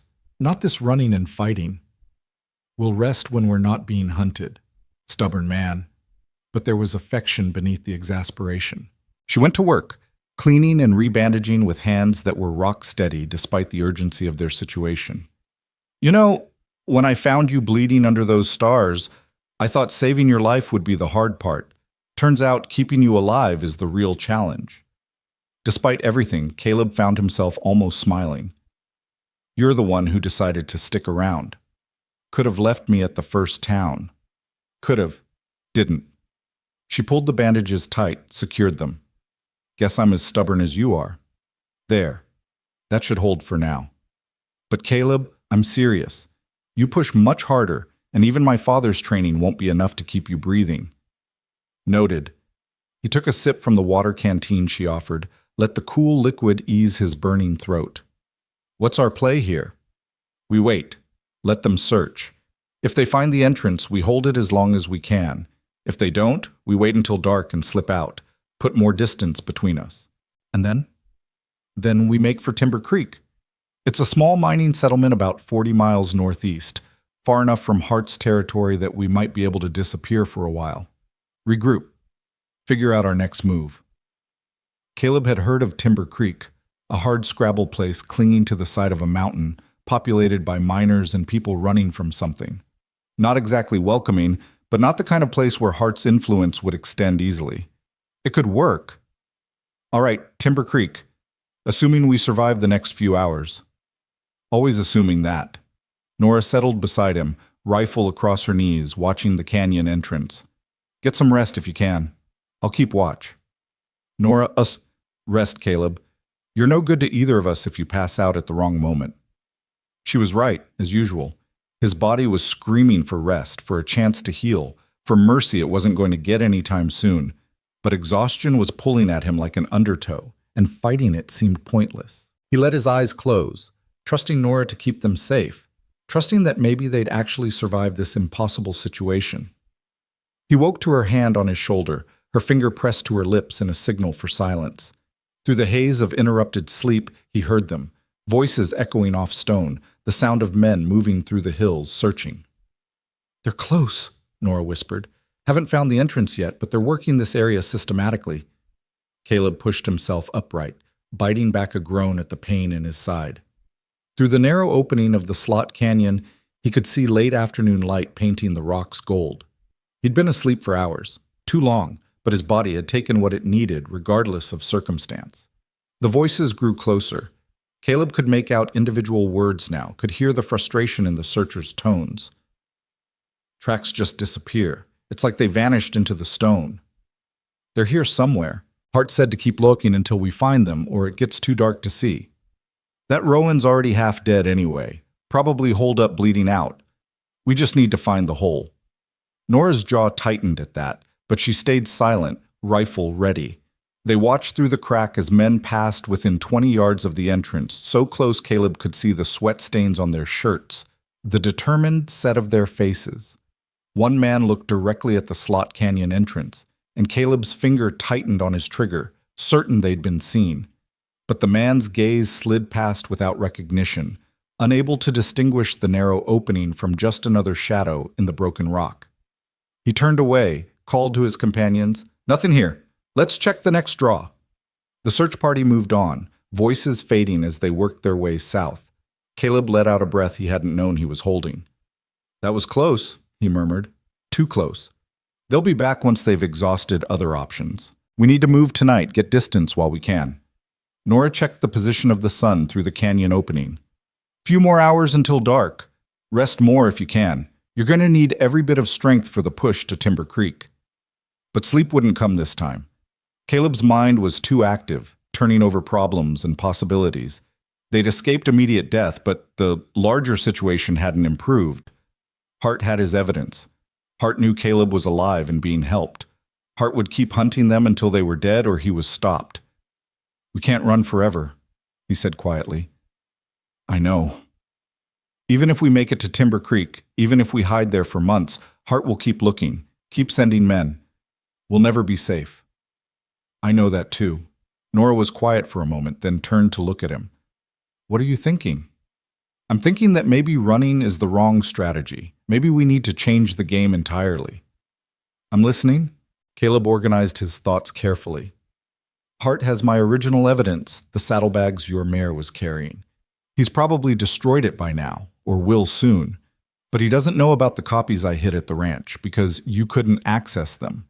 And he doesn't know about the 3 ranch hands who agreed to testify. I kept their names coded in my notes, never wrote them down directly. So you still have witnesses, even without physical evidence." "Maybe. If they haven't been intimidated into silence, if they're still alive." He paused, thinking it through. "But here's the thing. Hart spent the last week pulling resources, sending men out to hunt me. He's distracted, focused on eliminating the threat rather than covering his tracks. That's when men like him make mistakes." Understanding dawned in Nora's eyes. "You want to go back, not run north, but south. Back toward Hart's territory. Not toward it, into it. To find those ranch hands, get them somewhere safe. And if possible, to recover those copies from the tack room. With witnesses and documentation, we'd have enough to bring charges even without the original ledgers. That's insane. That's walking right back into the fire. It's the last thing Hart would expect.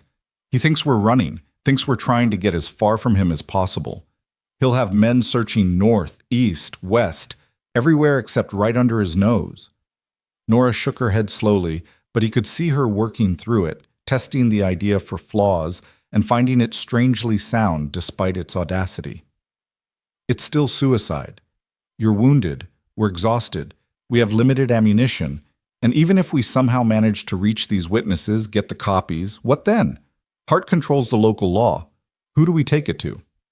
There's a federal marshal who makes rounds through Cheyenne. Name's Garrett. Honest man from what I've heard. Can't be bought. If we could get the evidence to him, get the witnesses to testify on record, Hart's influence wouldn't matter." "How do you know this marshal is honest? How do you know Hart hasn't already gotten to him?" "I don't. But doing nothing guarantees Hart wins. At least this way we're fighting back." They sat in silence, the weight of the decision hanging between them. It was insane. Caleb knew that. Injured, hunted, outgunned, heading back toward the very place where everyone wanted them dead.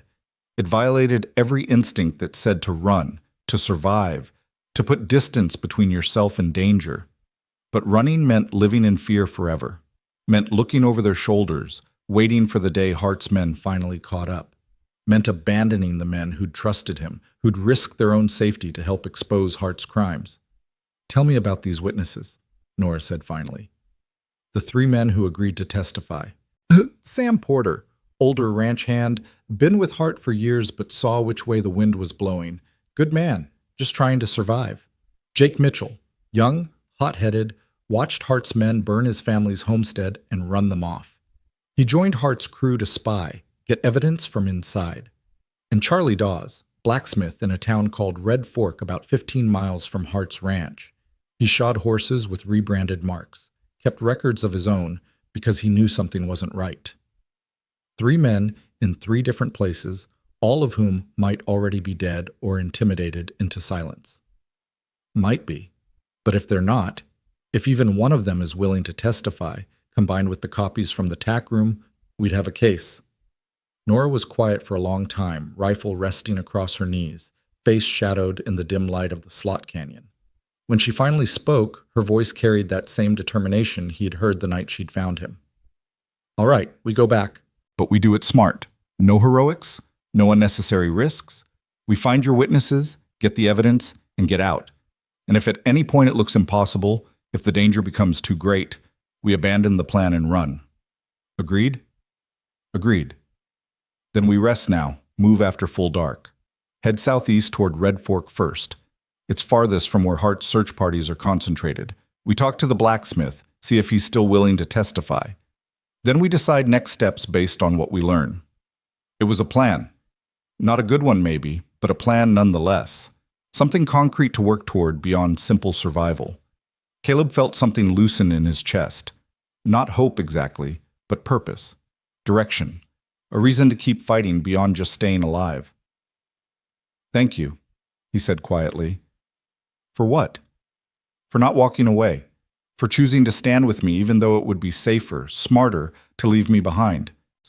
Nora met his eyes, and in the shadows of the canyon, he saw something deep and complicated in her gaze. "You remind me that there are still things worth fighting for. That not everyone runs when things get hard. That's worth standing beside." She paused, then added softly, "Besides, I think we're past the point of walking away from each other. For better or worse, we're in this together now." "For better or worse," Caleb echoed, and knew with sudden certainty that he meant it in ways that went beyond this immediate crisis, beyond heart and evidence and survival. Meant it in the way you mean a promise that reshapes your future. They rested as the afternoon faded into evening, taking turns keeping watch while the other slept fitfully. When full dark finally settled over the hills, they gathered their minimal supplies and prepared to move. Outside the slot canyon, the world was transformed. Stars blazed overhead in their millions, so bright they cast actual shadows across the landscape. A quarter moon hung low in the east, providing just enough light to navigate by. The temperature had dropped sharply with the sun's departure, and their breath misted in the air. They moved south and east, avoiding established trails, keeping to high ground where they could see anyone approaching. Nora led with the confidence of someone who'd spent years reading terrain, choosing their path with care. Caleb followed, trying to move quietly despite his exhaustion, trying not to slow them down more than his wounded condition already demanded. The miles passed slowly. Every sound made them freeze. The skitter of a lizard across stone, the distant yip of coyotes, the rustle of night wind through sage. Twice they saw campfires in the distance and detoured wide around them, unable to risk discovery. Hart's men were still out here, still searching. Dawn found them in broken country southeast of Hart's ranch, sheltering in a wash while they waited for enough light to navigate safely. Caleb's side was a constant burn now, and his legs trembled with fatigue, but they'd covered good ground. Another few hours would bring them to Red Fork. "How are you holding up?" Nora asked, sharing their last piece of hardtack with him. "Still moving. That counts for something." "That counts for everything." She studied him in the growing light, worry evident in her expression. "You're running on stubbornness and willpower. That won't sustain you much longer." "Just needs to sustain me until we reach the blacksmith. Then we can rest properly." "Assuming the blacksmith is still alive. Assuming he'll help. Assuming Hart hasn't burned Red Fork to the ground looking for us." "You're a real optimist, you know that?" That surprised a laugh out of her, quick and genuine. "Tom used to say the same thing. Called me his beautiful pessimist, said I saw every problem coming but solved them anyway." Her smile faded. "He was right about the seeing problems part. Didn't solve the one that killed him, though." "That wasn't your fault." "I know. Knowing doesn't always help." She stood, offered him a hand up. "Come on, Red Fork's still a few hours away. Let's cover some ground before the sun gets too high." They walked through morning light that painted everything gold and red, through country that was harsh and beautiful in equal measure. The land rose and fell in ridges and valleys, covered in sage and scattered juniper, alive with the sounds of waking birds and insects. In different circumstances, it might have been peaceful. Red Fork appeared as the sun was reaching its zenith. A collection of maybe 20 buildings scattered along a creek that probably justified the town's name when it was running full. Now, in late summer, it was more mud than water. The buildings were weathered wood and stone, the kind of structures built by people who weren't sure how long they'd be staying but wanted shelter while they decided. They approached cautiously from the east, using a low ridge for cover while they surveyed the town. It looked quiet. No unusual activity, no sign of Hart's men. Just a few people moving between buildings, going about normal business. "The smithy should be on the south end," Caleb said, pointing to a building with a forged chimney visible above its roof. "Dawes runs it with his son. If he's still there, if Hart hasn't gotten to him." Only one way to find out. Nora checked her rifle, made sure her pistol was loose. Together, stay alert. First sign of trouble, we're gone. They descended from the ridge and entered town from a side street, drawing a few curious glances but no open alarm. To anyone watching, they looked like what they were. Tired travelers dusty from the trail, nothing remarkable or threatening. The smithy's forge was cold when they reached it, the big double doors standing open to reveal an empty workspace. Tools hung neat on the walls, and several horseshoes waited to be fitted, but no sign of the blacksmith or his son. Maybe they're at lunch, Nora suggested, but her hand stayed near her pistol. Charlie, Caleb called out, not too loud but clear enough to be heard inside. Charlie Dawes, it's Caleb Rowan. I need to talk to you. For a long moment, nothing. Then a door at the back of the smithy opened cautiously, and a man appeared, older, maybe 60, with iron-gray hair and the heavy shoulders of someone who'd spent a lifetime swinging hammers. His eyes went wide when he saw Caleb. Jesus, Mary, and Joseph. Rowan? They said you were dead. Hart's been telling everyone you tried to rob him and got shot trying to escape. Hart's lying. About that and a lot of other things. Caleb stepped closer, wincing at the movement. Charlie, I need to know. Are you still willing to testify? To tell what you know about the horses he's had you shoe, the brands you've seen altered? Charlie's face went through several emotions. Fear, anger, calculation. You have any idea what you're asking? Hart's been on a rampage since you disappeared. 2 homesteaders found dead, their places burned. He's making examples, showing what happens to people who cross him. All the more reason to stop him, to bring in federal law that can actually hold him accountable. Federal law? Charlie laughed, but there was no humor in it. Son, Hart owns this territory. Federal marshal comes through twice a year if we're lucky. What's he going to do against Hart's private army? He can bring charges, start an investigation. With testimony from you, from other ranch hands, with the evidence I've gathered? What evidence? Hart's people came through here 3 days ago asking about you, about anyone who might have helped you. They said you had papers, ledgers, proof of Hart's crimes, said Hart had recovered it all and burned it, said you were a thief and a liar who'd gotten what he deserved. Caleb's heart sank.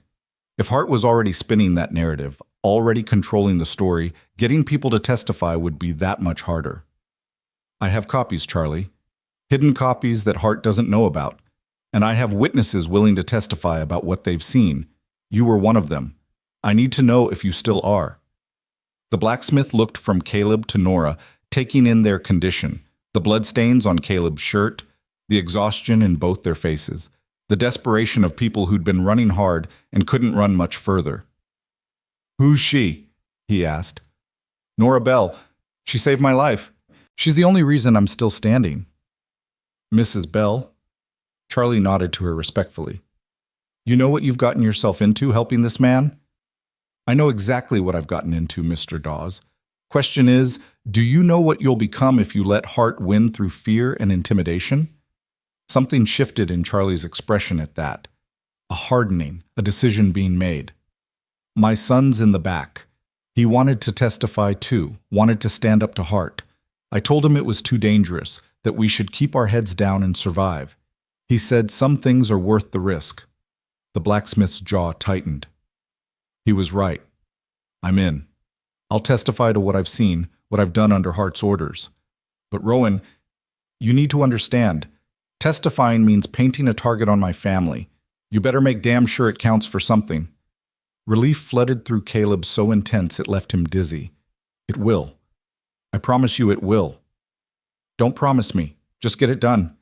Charlie glanced toward the street, checking for observers. You can't stay here. Hart's men come through regular, and if they see you, he thought for a moment. There's an old line shack about 5 miles northeast, past the Broken Butte. Been abandoned for years, but it's got a roof and walls. You can hole up there, rest. I'll spread word to the other witnesses you're looking for, if they're still alive, if they're still willing. Give me 2 days to make contact, then meet me back here after dark. We'll figure out how to get you all to that federal marshal. 2 days, Caleb agreed. Charlie, thank you. This takes courage. Courage or foolishness? Won't know which until it's over. The blacksmith moved to the forge, started banking coals like he'd been working all along. Go now, before someone notices you here. And Rowan, Don't let me down. Don't make this sacrifice meaningless. They left through the back of the smithy, circling around to avoid the main street. As they climbed back toward the ridgeline, Caleb felt the weight of what they'd just done. One witness secured, but at what cost? If things went wrong, Charlie and his son would pay with their lives. You're thinking about the risk you're asking them to take, Nora said quietly as they walked. How did you know? Because I'm thinking about it too, about how many lives we're gambling with for a chance at justice. She paused, looking out over the hard country stretching before them. But here's what I keep coming back to. Hart's already taking lives, already destroying families. He'll keep doing it until someone stops him. At least this way, people are choosing to fight back, choosing to stand for something rather than just surviving in fear. When did you become such an optimist? When I met a stubborn cowboy who wouldn't quit even with a bullet through his side. She smiled at him, tired but genuine. Come on, let's find that line shack before you collapse. Did it, Tom? She murmured. The line shack turned out to be more generous than advertised. 4 walls still standing, most of a roof, and a fireplace that drew reasonably well. Someone had used it recently enough that there was still kindling by the hearth and a stack of firewood outside. They made camp gratefully, and for the first time in days, Caleb let himself truly rest. Nora cleaned and rebandaged his wound, which was healing slowly, but healing nonetheless. They ate a meager meal from their remaining supplies and talked about what came next. 2 more witnesses to find, Caleb said. Sam Porter at Hart's Ranch and Jake Mitchell. He might still be there too, or he might have run. Then we need the copies from the tack room. Getting onto Hart's property is going to be nearly impossible. He'll have it locked down tight. I know, but we'll figure something out. We've gotten this far. This far meaning alive, but hunted, wounded, and down to our last handful of bullets? Exactly. Could be worse. Nora laughed despite herself. Your sense of perspective is deeply skewed, Rowan. They fell asleep as afternoon faded to evening, both too exhausted to keep watch properly, trusting to luck and location to keep them safe. When Caleb woke, it was fully dark outside, and Nora was sitting by the window, silhouetted against starlight. Couldn't sleep? He asked. Slept some. Your turn now. I'll keep watch. But instead of going back to sleep, Caleb joined her at the window. Together they looked out at the vast Wyoming night, at stars that seemed close enough to touch, and darkness that held both danger and possibility. Do you ever think about after? Nora asked quietly. About what happens if we actually survive all this? More and more lately. You? Same. Tom and I used to talk about opening a boarding house, somewhere clean and safe, where travelers could rest without fear. After he died, that dream felt impossible, like it belonged to a life I'd never get back. She paused, and when she continued, her voice was softer. But lately I've been thinking maybe it's not impossible. Maybe it's just different now. Different people, different circumstances, but the same dream underneath. Caleb's heart was beating faster, understanding what she wasn't quite saying. Different people, he repeated carefully. Like who? She turned to look at him then, and even in the darkness he could see the vulnerability in her expression. Like a stubborn cowboy who refuses to quit, and a widow who's tired of running. Like 2 people who found each other bleeding under stars and decided to stand together. Nora, I'm not asking for promises, Caleb, not with everything still uncertain, with Hart still hunting us. But I need you to know, when you asked if I ever think about after, the answer is yes. And when I imagine it, you're there. In that boarding house, in that life. If that's something you'd want too. He crossed the small space between them, took her hands in his. It's everything I'd want. You're everything I'd want. I just didn't think I had the right to say it. Didn't think I could ask you to tie your future to mine when mine is still so uncertain. Life is always uncertain. Tom taught me that. You can wait for guarantees and wake up one day to find you've wasted all your time waiting, or you can decide that some people, some connections, are worth the risk. Her fingers tightened on his. You're worth the risk, Caleb Rowan.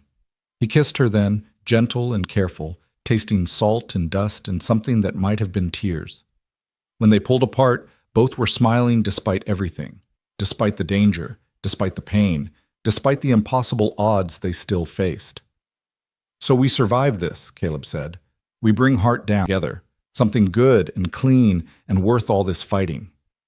"Deal," Nora agreed. "But first we have to make it through the next 2 days. Together. Always together." They sat by the window until dawn, keeping watch, but also just being present with each other, savoring this moment of peace before the storm resumed. And when morning came, painting the Badlands in shades of amber and rust, they faced it side by side, ready for whatever came next. The 2 days that followed felt both endless and too short. They stayed at the line shack, venturing out only for water from a nearby spring and to scout for any sign of Hart's men.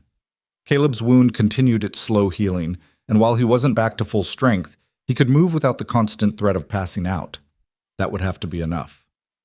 On the afternoon of the second day, as shadows were lengthening across the Badlands, Nora spotted a rider approaching from the direction of Red Fork.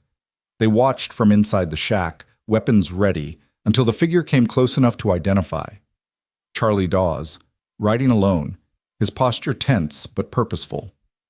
Caleb stepped out to meet him, Nora covering from the doorway. The blacksmith dismounted heavily, looking like a man who'd aged years in just 2 days. "I found them," Charlie said without preamble.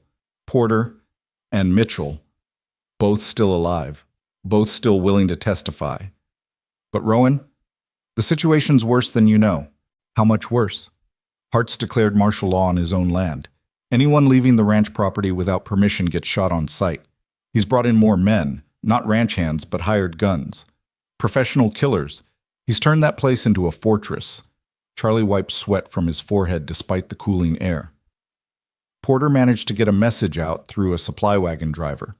Says Hart's getting paranoid. Sees conspiracies everywhere. He's convinced you have help from someone on the inside, and he's interrogating his own men trying to root out the traitor. That means Porter's in danger even if he doesn't do anything. Hart will eventually get around to questioning him." "Exactly, which is why Porter says if we're going to do this, it has to be now. He and Mitchell are ready to run, to testify, but they need help getting off the ranch, and you still need those copies from the tack room." Charlie shook his head grimly. "It's impossible, Rowan. Even if you could get onto the property without being seen, getting 3 people back off, with Hart's security, you'd be dead before you made it halfway." Caleb felt Nora step up beside him, could sense her mind working through the problem the same way his was. Impossible wasn't the same as hopeless. Impossible just meant no one had figured it out yet. "What about the supply wagons?" Nora asked. "You said a driver got Porter's message out. Does that mean they're still allowing deliveries?" "Weekly provisions from town, food, equipment, whatever the ranch needs, but they search everything coming in and out now. 3 grown people couldn't hide in a wagon without being discovered." "What if they weren't hiding in the wagon? What if they were part of the delivery?" Nora looked at Caleb, and he could see an idea forming in her expression. "How many drivers usually make the run?"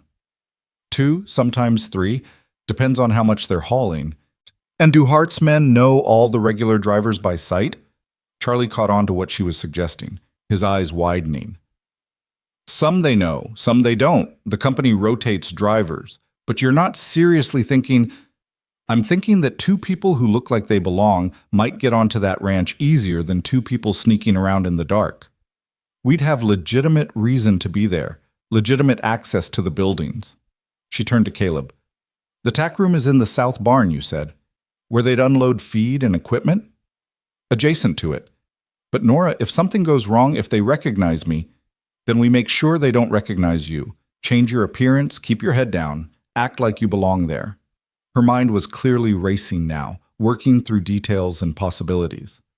"We go in with the supply wagon. While everyone's focused on unloading, you slip away to the tack room, get the copies. Meanwhile, I create a distraction, give Porter and Mitchell a chance to position themselves. When we leave, they hide in the empty wagon, and we're all off the ranch before Hart knows what happened." It was audacious, maybe even brilliant, and absolutely terrifying in its simplicity. So many things could go wrong. But Caleb couldn't think of a better alternative, and time was running out for Porter and Mitchell. "When's the next supply run?" he asked Charlie. "Tomorrow morning. Leaves town at dawn, arrives at the ranch around mid-morning. Can you get us on that wagon? Make it look legitimate?" Charlie was quiet for a long moment, weighing the risk against the possibility. My cousin runs the freight company. He owes me favors, and he's no friend of Hart's. Lost a contract because he wouldn't look the other way on some suspicious shipments. He might be willing to help. The blacksmith's jaw set in determination. All right, I'll talk to him tonight. If he agrees, you'll need to be in Red Fork before dawn. I'll have clothes ready, make you look like drivers. But Rowan, understand, if this goes wrong, my cousin's business is finished, possibly his life too. I understand. And Charlie, thank you for all of this. Thank me when we're all alive on the other side. Charlie mounted his horse, preparing to leave. Tomorrow, before dawn. Don't be late, and for God's sake, try not to look like yourselves. After the blacksmith left, Caleb and Nora spent the remaining daylight preparing. They went through what little they had, deciding what could be carried hidden on their persons and what would have to be left behind. Nora cut Caleb's hair shorter, changed the way it lay, and made him shave off the beard he'd grown during his recovery. When she was done, he looked in their small mirror and barely recognized himself. Your own mother wouldn't know you, Nora said with satisfaction. Let's hope Hart's men are less observant than my mother would be. He studied her in turn. What about you? You look too memorable as you are. Memorable how? She raised an eyebrow, but he could see she was pleased despite the circumstances. Like someone who'd haunt a man's dreams. We need you to look ordinary, forgettable. They worked on her appearance together, pulling her hair back severely, adding dirt to dull its shine, changing her posture to be more stooped and less confident. It was remarkable how small changes could alter someone's entire presence. By the time they were done, she looked like a different person. A tired working woman used to hard labor and harder circumstances. That night, neither of them slept much. They went over the plan repeatedly, trying to anticipate every possible problem and solution. What if they were questioned? What if Porter and Mitchell couldn't get to the wagon? What if the tack room copies had already been found? Each scenario got discussed, analyzed, given a contingency plan that was probably inadequate but better than nothing. As midnight approached, Nora moved to sit beside Caleb where he was checking their hidden weapons for the dozenth time. Are you afraid? She asked quietly. Terrified. You? Same, but also... She paused, searching for words. Also more alive than I felt in 2 years. Like everything before this was just existing, and now I'm actually living again. Does that make sense? Perfect sense. I feel it too. He set aside the pistol he'd been checking, took her hand. When I was lying there bleeding, waiting to die, I thought my life had been wasted. Thought I'd done nothing that mattered, left nothing behind that would prove I'd existed. But now you're fighting for something that matters. Standing up against evil, helping good people who need it. She squeezed his hand. Tom would have liked you, would have respected what you're trying to do. I wish I could have known him. He'd have said you were too stubborn for your own good. Then he'd have helped you anyway because that's who he was. Her voice went soft with memory and grief and something that might have been acceptance. I think he'd be happy that I found someone willing to stand and fight rather than run. Think he'd approve of us. Us, Caleb repeated, letting the words settle. I like the sound of that. Me too. Let's make sure we survive tomorrow so there can be more of it. They left the line shack in the darkest part of night, making their way toward Red Fork by starlight. The town was sleeping when they arrived, but Charlie was awake and waiting at the smithy. He had clothes ready as promised, worn canvas pants and shirts that smelled of horses and hay, the kind of practical garments freight handlers would wear. My cousin's waiting at the warehouse, Charlie said as they changed. He'll brief you on the route, what to expect. He's put in a note to the ranch foreman saying he's sending new drivers because his regular men are sick. It's thin, but it might hold. It'll have to. Caleb strapped his pistol under his loose shirt, positioned where he could reach it quickly, but it wouldn't be visible. Nora did the same, adding a knife in her boot for good measure. Charlie walked them to the freight warehouse on the edge of town, where a heavily built man in his 40s was hitching horses to a wagon loaded with supplies. He looked up as they approached, his expression skeptical. These are the two fools who want to walk into Hart's fortress? He asked Charlie. Jack, this is important. These people are trying to stop Hart from, I know what they're trying to stop. That's why I'm helping, not because I think it's smart. Jack finished with the harness, turned to face them. I run freight through here, have for 15 years. Hart's been squeezing honest businesses since he showed up, forcing us to haul his stolen goods, look the other way on his crimes. So yeah, I'll help you. But you need to understand the reality. We're listening, Caleb said. The ranch is tight. Guards at the main gate, patrols along the fence line, and Hart's been adding more security since you disappeared. They'll check the wagon when you arrive, might even check you. You'll need to sell it. Act tired, bored, like this is just another delivery. Any hint of nervousness and they'll investigate further. Jack pulled out a paper, sketched a rough map. Wagon goes to the main supply building here. South barn where you need to go is about 50 yards away. There'll be activity, ranch hands, guards, people doing normal work. You'll have to move natural, like you've got every right to be there. Understood. What about getting people off the ranch hidden in the wagon? Empty wagon coming back draws less attention than full one going in. After you unload, they'll usually let you go without much searching, but if they have any reason to be suspicious, they'll check everything. Your people will need to be well hidden, completely silent, and lucky. It sounded impossible hearing it laid out so plainly. But impossible was what they'd been doing since Nora found Caleb bleeding under the stars. One more impossibility wouldn't make much difference. They loaded up just before dawn, climbing onto the wagon seat while Jack gave them final instructions. Follow the main road south. It'll take you straight to the ranch gates. Trip usually takes about 2 hours. Don't rush, don't dawdle. Just be normal. He looked at them both seriously. You seem like decent people. For what it's worth, I hope you make it. So do we, Nora said with feeling. The ride to Hart's ranch was one of the longest 2 hours of Caleb's life. Every rider they passed could be someone who'd recognize him. Every distant figure could be a scout reporting back to Hart. But they kept moving, kept acting like they belonged, and slowly the miles fell away behind them. Hart's ranch appeared as the sun was climbing toward midday, a sprawling complex of buildings surrounded by fencing that looked more suited to keeping people in than keeping cattle contained. Guard towers had been added at intervals, manned by armed men who watched the approaches with cold efficiency. Here we go, Nora murmured as they approached the main gate. Remember, bored and tired. 2 guards stopped them at the gate, hands resting casually on their pistols. State your business. Supply delivery from Dawes Freight, Caleb said, keeping his voice flat and disinterested. Got a note here from the foreman. He handed over the paper Jack had provided. The guard read it slowly, looking up several times to study their faces. Caleb forced himself to meet the man's eyes briefly, then look away, the kind of bored indifference that workers showed authority everywhere. New drivers? The guard said. It wasn't quite a question. Regular guys got sick, food poisoning or something. We drew the short straw. Caleb gestured at the wagon. You want to check the load? Or can we get this unloaded? Got another delivery after this. The guard walked around the wagon, poking at the supplies with casual thoroughness. Caleb's heart hammered against his ribs, but he kept his expression neutral, even slightly annoyed at the delay.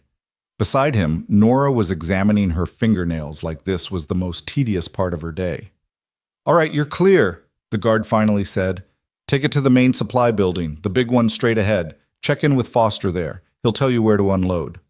They rolled through the gate into Hart's domain. The ranch was massive, buildings scattered across several acres, corrals full of horses and cattle, men working everywhere. Caleb kept his eyes forward, focused on the supply building, trying not to look like he was searching for anything. The supply building was controlled chaos, men moving crates and equipment, voices shouting orders, the smell of hay and leather and sweat. They pulled the wagon to a loading area where a thin, nervous-looking man with ledgers approached them. Dawes delivery? The man asked. That's right. You Foster?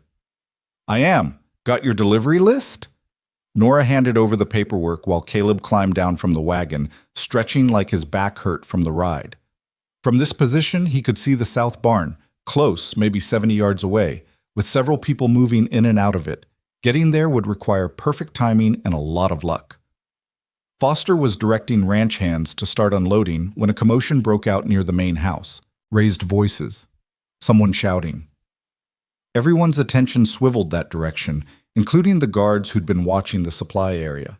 Nora caught Caleb's eye, gave him the smallest nod. This was it, their chance. "Hey," she said to Foster, pitching her voice loud enough to be heard over the general noise. "That mule of yours in the corral looks sick. You know it's got colic? Left untreated, it'll kill the animal." Foster's attention snapped to her.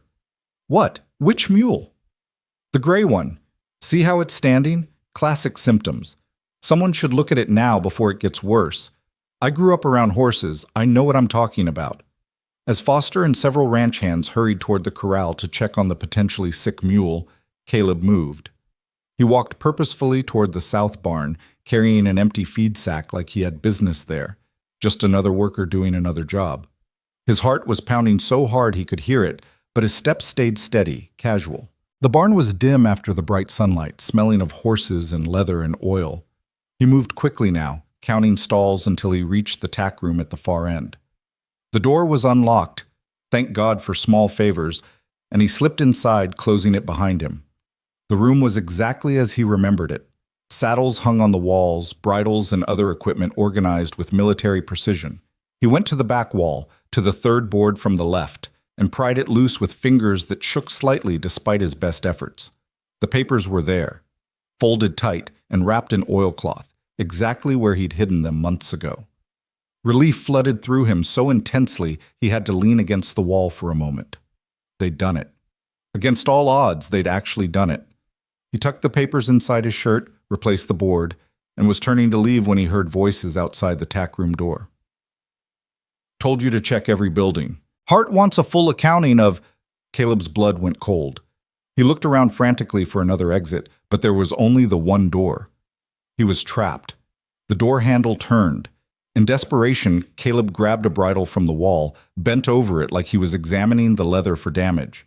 The door opened and two of Hart's men entered, stopping short when they saw him. "Who the hell are you?" "Freight driver. Foster sent me to grab some tack that needs repair." Caleb held up the bridle, didn't make eye contact.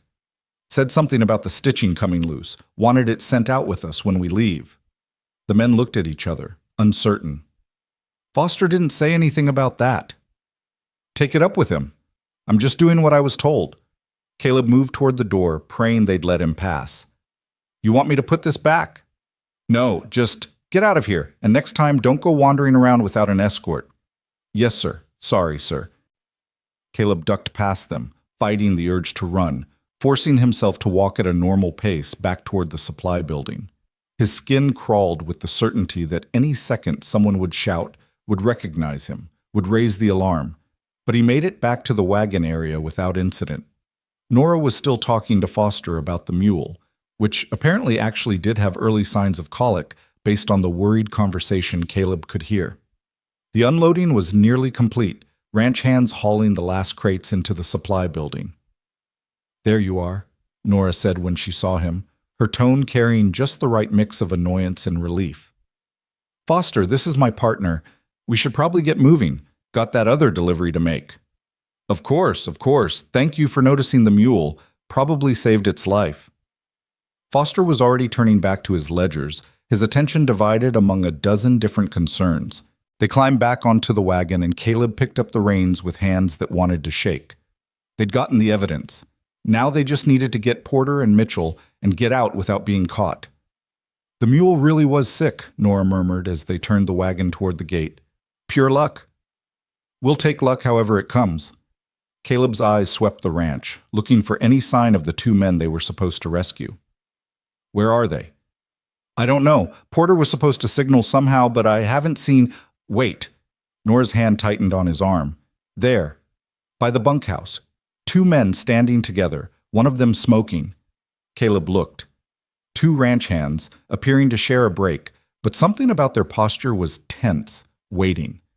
As the wagon approached, one of them, a lean man in his 50s, met Caleb's eyes briefly, gave the smallest nod. Porter. And the younger man beside him had to be Mitchell. They passed the bunkhouse without slowing, but Caleb saw Porter stub out his cigarette and start walking, Mitchell following. They were angling toward the gate, moving like they had every right to be there, just ranch hands heading to check fence lines or water sources. The wagon reached the gate, and the same guards from before waved them through with barely a glance. Too easy. It was going too easy. Caleb's instincts screamed warning even as they rolled past the gate and onto the open road. They were 50 yards from the ranch when he heard it, a shout from behind, sharp with alarm. "Those two! Stop them!" Caleb looked back and saw Porter and Mitchell running now, guards giving chase. One of the guards raised a rifle, and Caleb's world slowed to crystalline clarity. "Hold on!" He snapped the reins hard, sending the horses into a gallop. Behind them, gunfire erupted, bullets kicking up dirt on the road. "They're not going to make it," Nora cried. "There's too many guards." Porter went down, clutching his leg. Mitchell skidded to a stop, torn between running and helping his friend. More guards were closing in, shouting for them to surrender. Caleb made a decision born of desperation and rage and stubborn refusal to let more good people die for his cause. He hauled on the reins, turning the wagon in a tight circle that nearly tipped it, sending them thundering back toward the ranch. "Caleb, what are you—" "We don't leave them!" He drew his pistol, fired over the heads of the approaching guards, buying seconds. "Nora, drive!" He shoved the reins into her hands and jumped from the still-moving wagon, hitting the ground in a roll that sent agony through his barely healed side. But he was up and running, firing carefully now, not at the guards but near them, forcing them to take cover. He reached Porter, hauled the older man upright. "Can you walk?" "Got shot in the leg, not the head." "Yes, I can walk." Porter's arm went around Caleb's shoulders, taking some weight off his injured leg. Mitchell was already moving back toward them, providing covering fire with a pistol he'd had hidden. "We need to go now!" The wagon came thundering up beside them, Nora at the reins looking fierce and terrified in equal measure. They practically threw Porter into the back, Mitchell diving in after, and Caleb grabbed the side rail and swung himself up as Nora whipped the horses back into motion. Bullets tore through the air around them. One punched through the wagon's canvas cover. Another shattered part of the wooden side. But the horses were running flat out now, putting distance between them and the ranch. And somehow, impossibly, they were all still alive. "Everyone all right?" Nora called back, her voice tight with adrenaline. "Porter shot but conscious," Mitchell reported. "Rest of us are intact." That was insane. That was the most insane thing I've ever seen. "Welcome to our lives," Caleb said, pressing a hand to his side where he could feel wetness spreading. He'd torn something again in that jump from the wagon. Of course he had. They raced north, pushing the horses as hard as they dared, knowing that Hart's men would be organizing pursuit. But they had a head start, and the territory ahead was rough enough that horses would struggle to move fast. Maybe it would be enough. "Where are we going?" Porter asked through gritted teeth, holding his wounded leg. "Timber Creek," Nora said. "Small mining town about 40 miles northeast. We can rest there, tend to wounds, and figure out how to get all of us to the federal marshal in Cheyenne." "Timber Creek?" Porter laughed weakly. "I've heard of it. Rough place, full of criminals and people running from something." "Then we'll fit right in," Caleb said. They rode hard until the horses were lathered and blowing, then slowed to a pace they could maintain. Behind them, no sign yet of pursuit, but it would come. Hart wouldn't let this go. Not when they'd gotten evidence, witnesses, and done it right under his nose. As the adrenaline faded, pain came rushing back. Caleb's side was a constant scream now, and he could feel blood soaking through his bandages again. But he was alive. They were all alive. And they had what they needed to bring Hart down. "Let me see that," Nora said when they finally stopped to rest the horses. She climbed into the back of the wagon, her face going tight when she saw how much blood there was. "Caleb Rowan, you're going to be the death of yourself." "But not today." He managed a weak smile. "We did it, Nora. We actually did it. We got the evidence and the witnesses. Now we just have to live long enough to use them." She was already working on his wound, cleaning and repacking it with practiced efficiency. "This is getting infected. You need real medical care, not just my field surgery." Add it to the list of things we'll worry about later."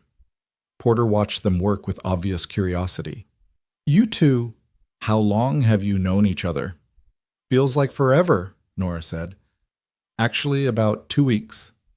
2 weeks, and you're willing to die for each other. That's either love or insanity." "Probably both," Caleb said, meeting Nora's eyes. Definitely both. Mitchell had been keeping watch while they worked, and now he called out softly, "Riders, coming from the south, at least 6 of them." Everyone froze. 6 riders meant a serious pursuit force, probably some of Hart's best men. The horses were exhausted from their run, couldn't sustain another hard gallop, which meant they had to make a stand or find another way. "How far to Timber Creek?" Caleb asked.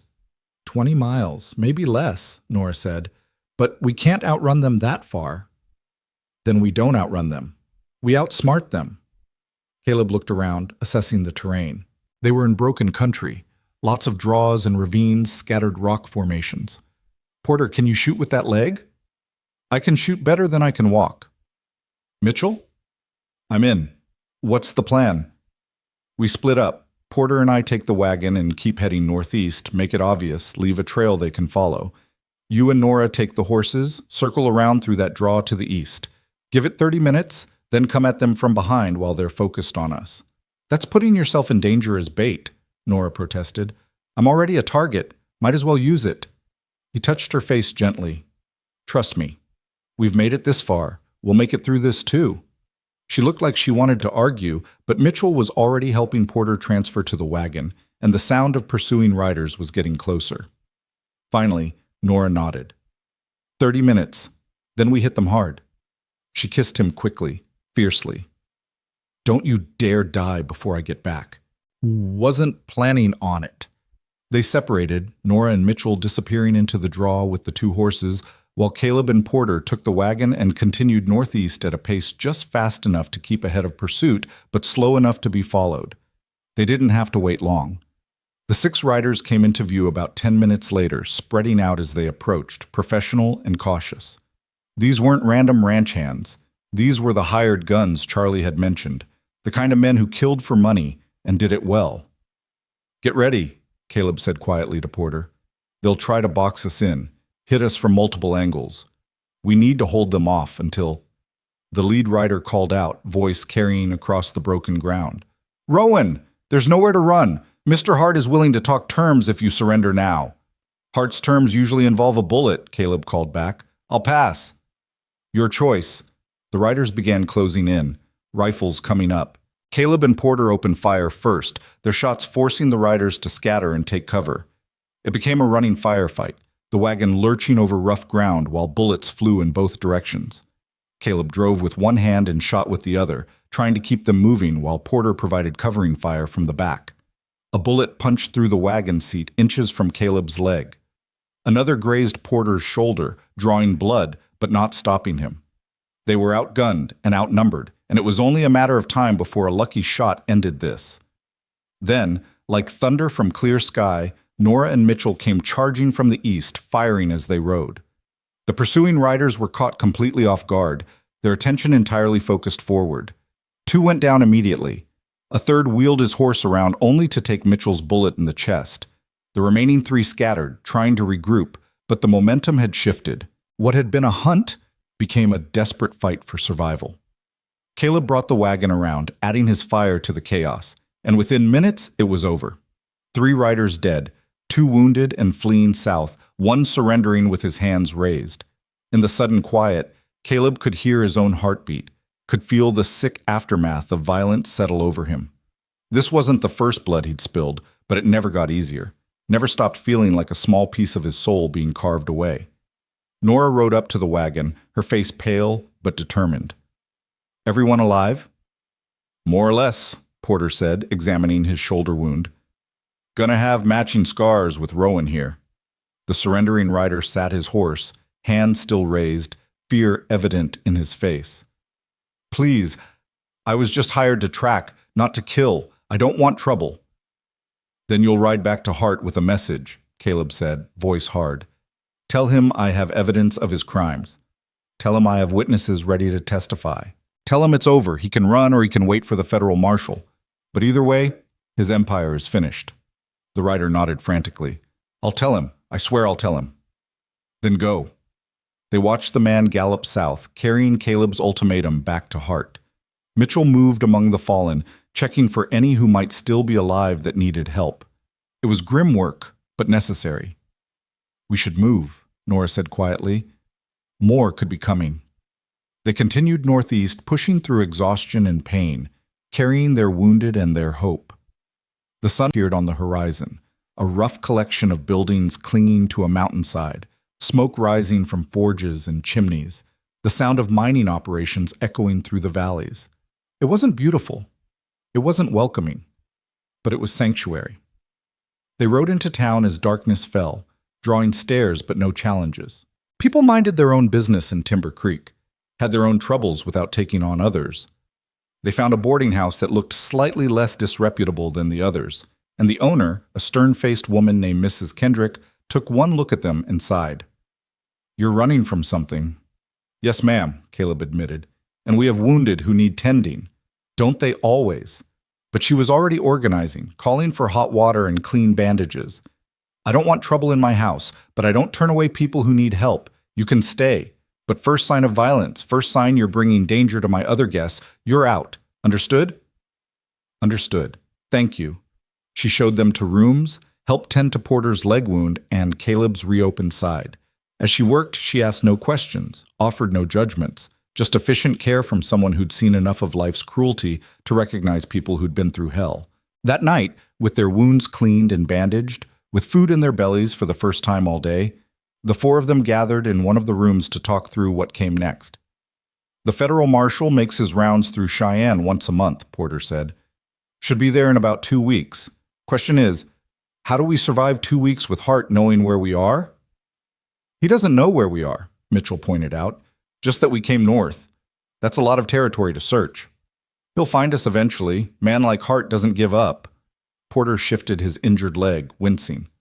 "We need a backup plan. Something that ensures this evidence gets to the marshal even if we don't survive to deliver it ourselves." "I can make copies," Nora offered. "Hide them in different locations. That way if something happens to one set, the others still exist. And we need to get our testimony written down. Sworn statements that can stand in court even without us there to give them in person," Caleb added. "There's got to be someone in this town who can witness and notarize legal documents." "There is," Mrs. Kendrick said from the doorway. They all turned, startled, but she just smiled dryly. "I couldn't help overhearing. And yes, there's a man here. Used to be a lawyer back east before he decided civilization wasn't worth the trouble. He'll help you if you ask right." Over the next week, they did exactly that. The former lawyer, a gruff man named Samuel Price, took their statements with exacting care, asking questions, probing for details, building a case that could stand up in any court. Nora made 3 copies of all the documents, hiding them with trusted contacts throughout the town. They fortified their position, bought weapons and ammunition, prepared for the possibility that Hart would find them before they could get to the marshal, but mostly, they waited. And in the waiting, something strange happened. They began to heal. Not just physically, though their wounds gradually closed and strength returned, but in deeper ways. They talked, shared stories, began to imagine futures beyond just survival. Porter spoke of a farm he'd always wanted, a place where he could work land that belonged to him rather than serving some rich man's empire. Mitchell talked about going back to school, maybe becoming a teacher, helping kids learn to read and think for themselves. And Caleb and Nora talked about their boarding house, that dream that had started with her and Tom but had evolved into something new, something that belonged to both of them now. "We'll call it Bell and Rowan," Nora said one evening as they sat on the boarding house porch, watching stars emerge over the mountains. "Has a nice ring to it." "Bell and Rowan," Caleb repeated, trying it out. "I like it. Though technically shouldn't it be Rowan and Bell? Alphabetical order." She swatted his arm. "It's my dream that you're joining. I get first billing." "Fair enough." He pulled her closer, felt her settle against him with comfortable familiarity. "You really think we'll get the chance to build something together?" "I have to believe it. The alternative is thinking all this pain and fighting was for nothing." She looked up at him, and in her eyes he saw the same fragile hope he felt. "We've survived this much. Survived getting shot, getting hunted, getting into impossible situations and finding our way out. If we can do all that, surely we can survive long enough to build a life." "Surely," he agreed, and kissed her temple. "Bell and Rowan it is. We'll make it real." The message came on the 8th day. A writer arrived in town asking around for Caleb Rowan, carrying a letter sealed with red wax. Mrs. Kendrick brought it to them with obvious worry.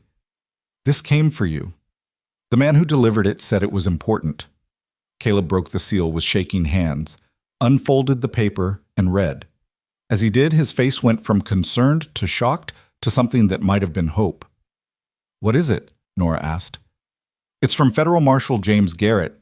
He says he received word about our situation, about the evidence we've gathered. He's coming here, to Timber Creek, rather than waiting for us to come to Cheyenne. Says he's bringing federal authority to investigate Hart's operation and he wants our testimony." Caleb looked up, hardly daring to believe it. "He's coming here, in 3 days." Porter let out a whoop of triumph. Mitchell grinned like he'd just been released from prison, and Nora wrapped Caleb in a hug so tight he could barely breathe. "It's almost over," she whispered. "Finally, it's almost over." But Caleb knew better than to celebrate too soon. 3 days was a long time. Long enough for Hart to make one final, desperate move. Long enough for everything to still go wrong. "We need to be ready," he said quietly.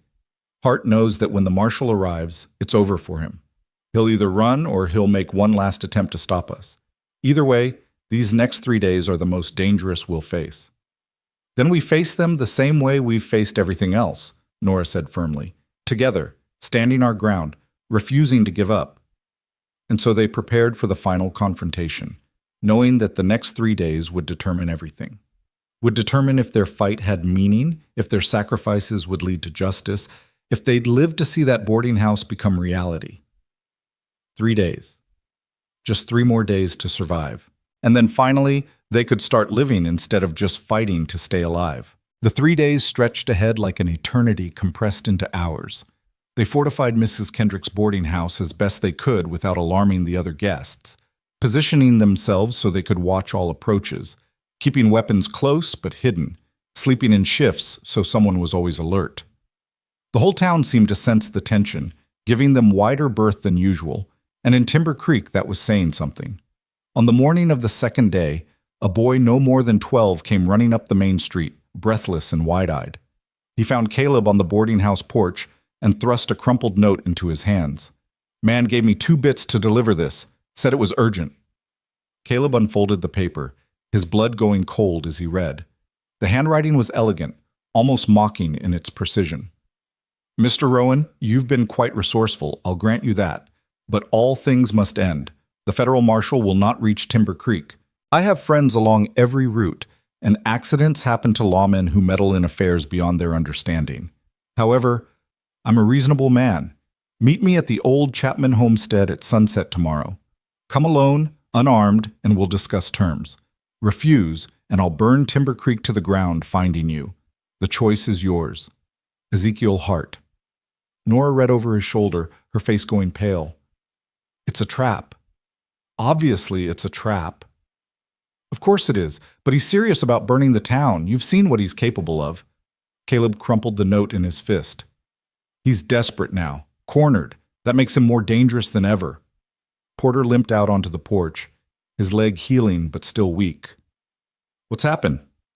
Caleb showed him the note. The older man's jaw tightened as he read. "He's bluffing. He wouldn't dare attack a whole town." "Wouldn't he? He's already murdered homesteaders, burned families out. What's one mining town full of people he considers beneath him?" Mitchell had joined them now, and his young face was set in grim lines. "He'll do it, and he'll make sure everyone knows it was because of us." "Then we don't give him the chance." Nora's voice was steel. "We don't play his game. We stay here, stay fortified, wait for the marshal." "And if Hart makes good on his threat? If he sends his men to torch this place?" Caleb looked at each of them. "Mrs. Kendrick has been good to us. This town has sheltered us, asked no questions. I won't repay that by bringing destruction down on innocent people." "So what, you're actually considering meeting him?" Nora's voice rose, rare emotion breaking through her usual control. "Caleb, he'll kill you. That's the only reason for this meeting. He wants to eliminate you before the marshal arrives." "Maybe. Or maybe he really does want to negotiate. Maybe he's realized he can't win this, and he's looking for a way out that doesn't end with him in federal prison." Even as Caleb said it, he didn't quite believe it. But the alternative, sitting here waiting while Hart potentially massacred an entire town, was unbearable. You're not going alone, Nora said flatly. If you're fool enough to walk into this, then I'm fool enough to walk in with you. Nora, don't. Don't try to protect me. We stand together. That was the deal. Her green eyes blazed with determination and fear and something deeper that made Caleb's chest ache. You don't get to sacrifice yourself and call it nobility. That's not how this works. Porter cleared his throat. She's right. You go alone, you're dead. But if we're smart about this, if we plan it right, maybe we can turn his trap back on him. How? Mitchell asked. He'll have men positioned everywhere around that homestead. The second Rowan shows up, they'll gun him down. Unless we get there first, scout the location, find his men, neutralize them before the meeting. Porter was warming to the idea now, his tactical mind working through possibilities. I can't move fast with this leg, but I can still shoot. Mitchell's young and quick, and Mrs. Bell here is worth any 3 normal men in a fight. Don't forget Samuel Price, Mrs. Kendrick said from the doorway, making them all jump. She'd been so quiet they hadn't noticed her approach. The lawyer, he was a sharpshooter in the war before his conscience got the better of him. He's been listening to your story this whole week, and I know him well enough to say he'd help if you asked. Mrs. Kendrick, we can't ask civilians to risk their lives, Caleb started. Young man, everyone in this town is running from something or someone.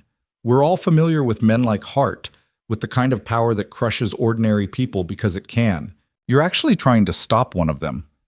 That makes you the least civilian person here. She crossed her arms, her stern face softening slightly. Besides, I've grown fond of you all. Be ashamed to let Hart kill you when we could prevent it. The plan came together over the next hours, refined and argued over, picked apart and rebuilt. They'd go to the Chapman homestead early, a full day early, and scout every inch, find Hart's men, their positions, their numbers. Then, when Hart arrived expecting to spring his trap, they'd spring theirs instead. It was risky, maybe suicidal, but it was better than sitting helplessly or walking blindly into death. Samuel Price turned out to be a tall, weathered man in his 60s with calm eyes and steady hands. When they approached him about helping, he listened without interruption, then simply nodded. I left the law because I couldn't stomach defending guilty men anymore, but I never stopped believing in justice. If you're offering me a chance to help deliver it, I'm in. They left Timber Creek before dawn on the 3rd day, 5 of them on horseback, moving through country that was just beginning to lighten with approaching sunrise. Porter had insisted on coming despite his leg, and no amount of argument would dissuade him. Mitchell rode with the nervous energy of youth facing something that could end his life before it had really begun. Samuel Price was calm as still water, his rifle held with comfortable familiarity. And Nora rode beside Caleb, her presence both comfort and terror. Comfort because he couldn't imagine facing this without her. Terror because if something happened to her, if his choices got her killed, he'd never forgive himself. The Chapman homestead had been abandoned for years, victim of one of Hart's early land grabs.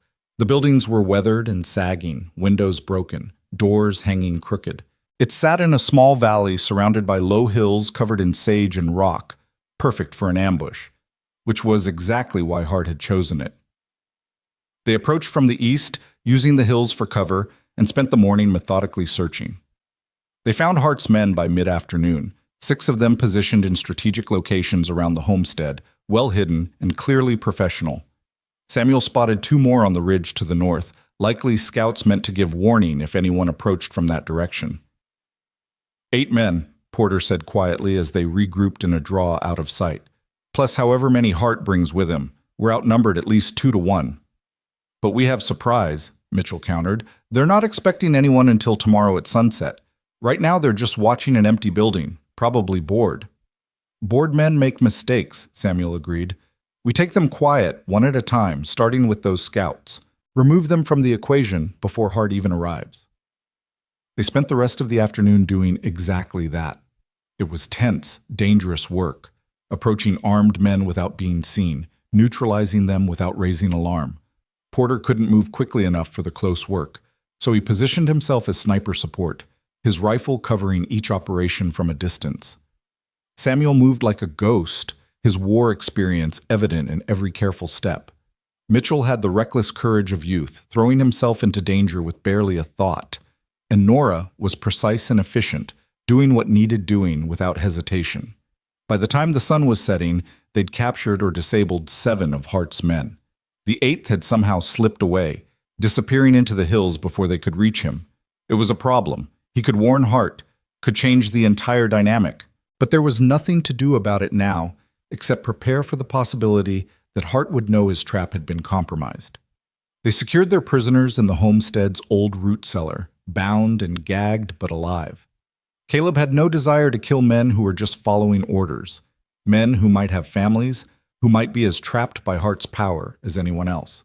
Let the federal marshal sort them out. Night fell, and they took positions around the homestead, waiting. The moon rose, nearly full, painting everything in silver light. Caleb found himself thinking about the night Nora had found him, how the stars had seemed cold and distant, how he'd thought he was dying alone, how wrong he'd been, how one person's choice to stop, to help, to care, had changed everything. "What are you thinking about?" Nora whispered from beside him.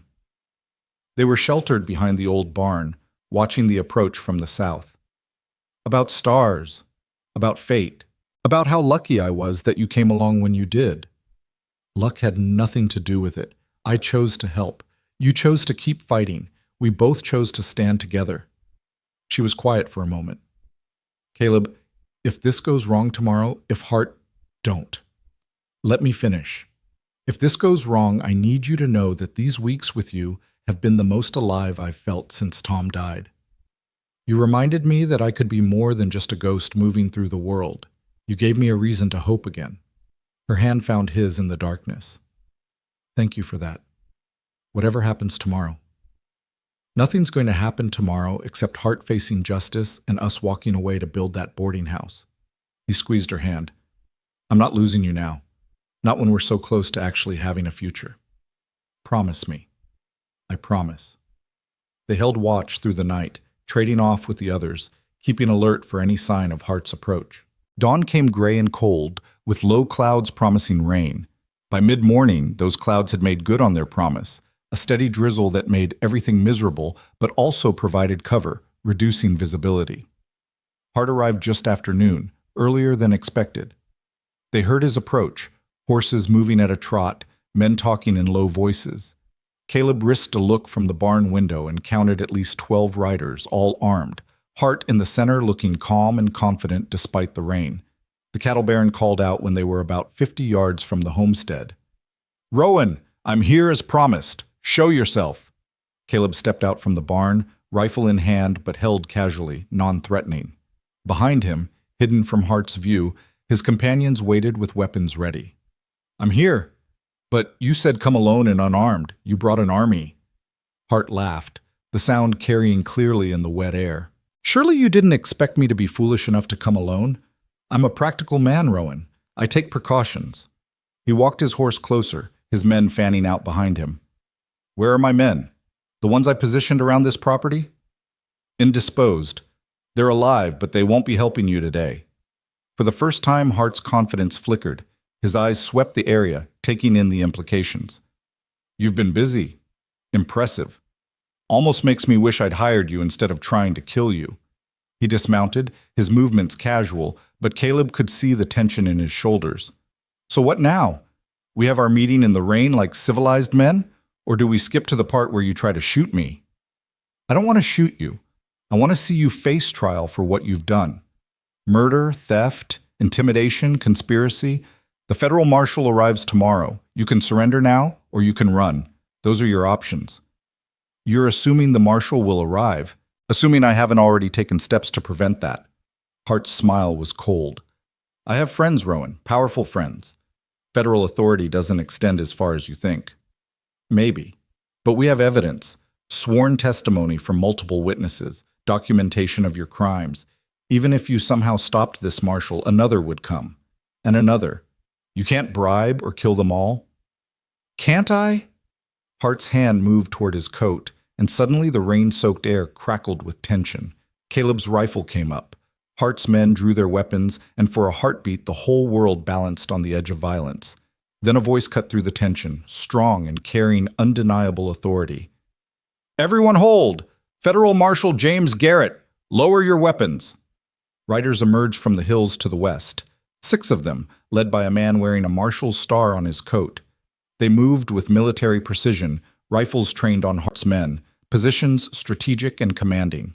The marshal himself was in his 40s, square-jawed and solid, with eyes that had seen enough of humanity's darkness to not be impressed by one cattle baron's bravado.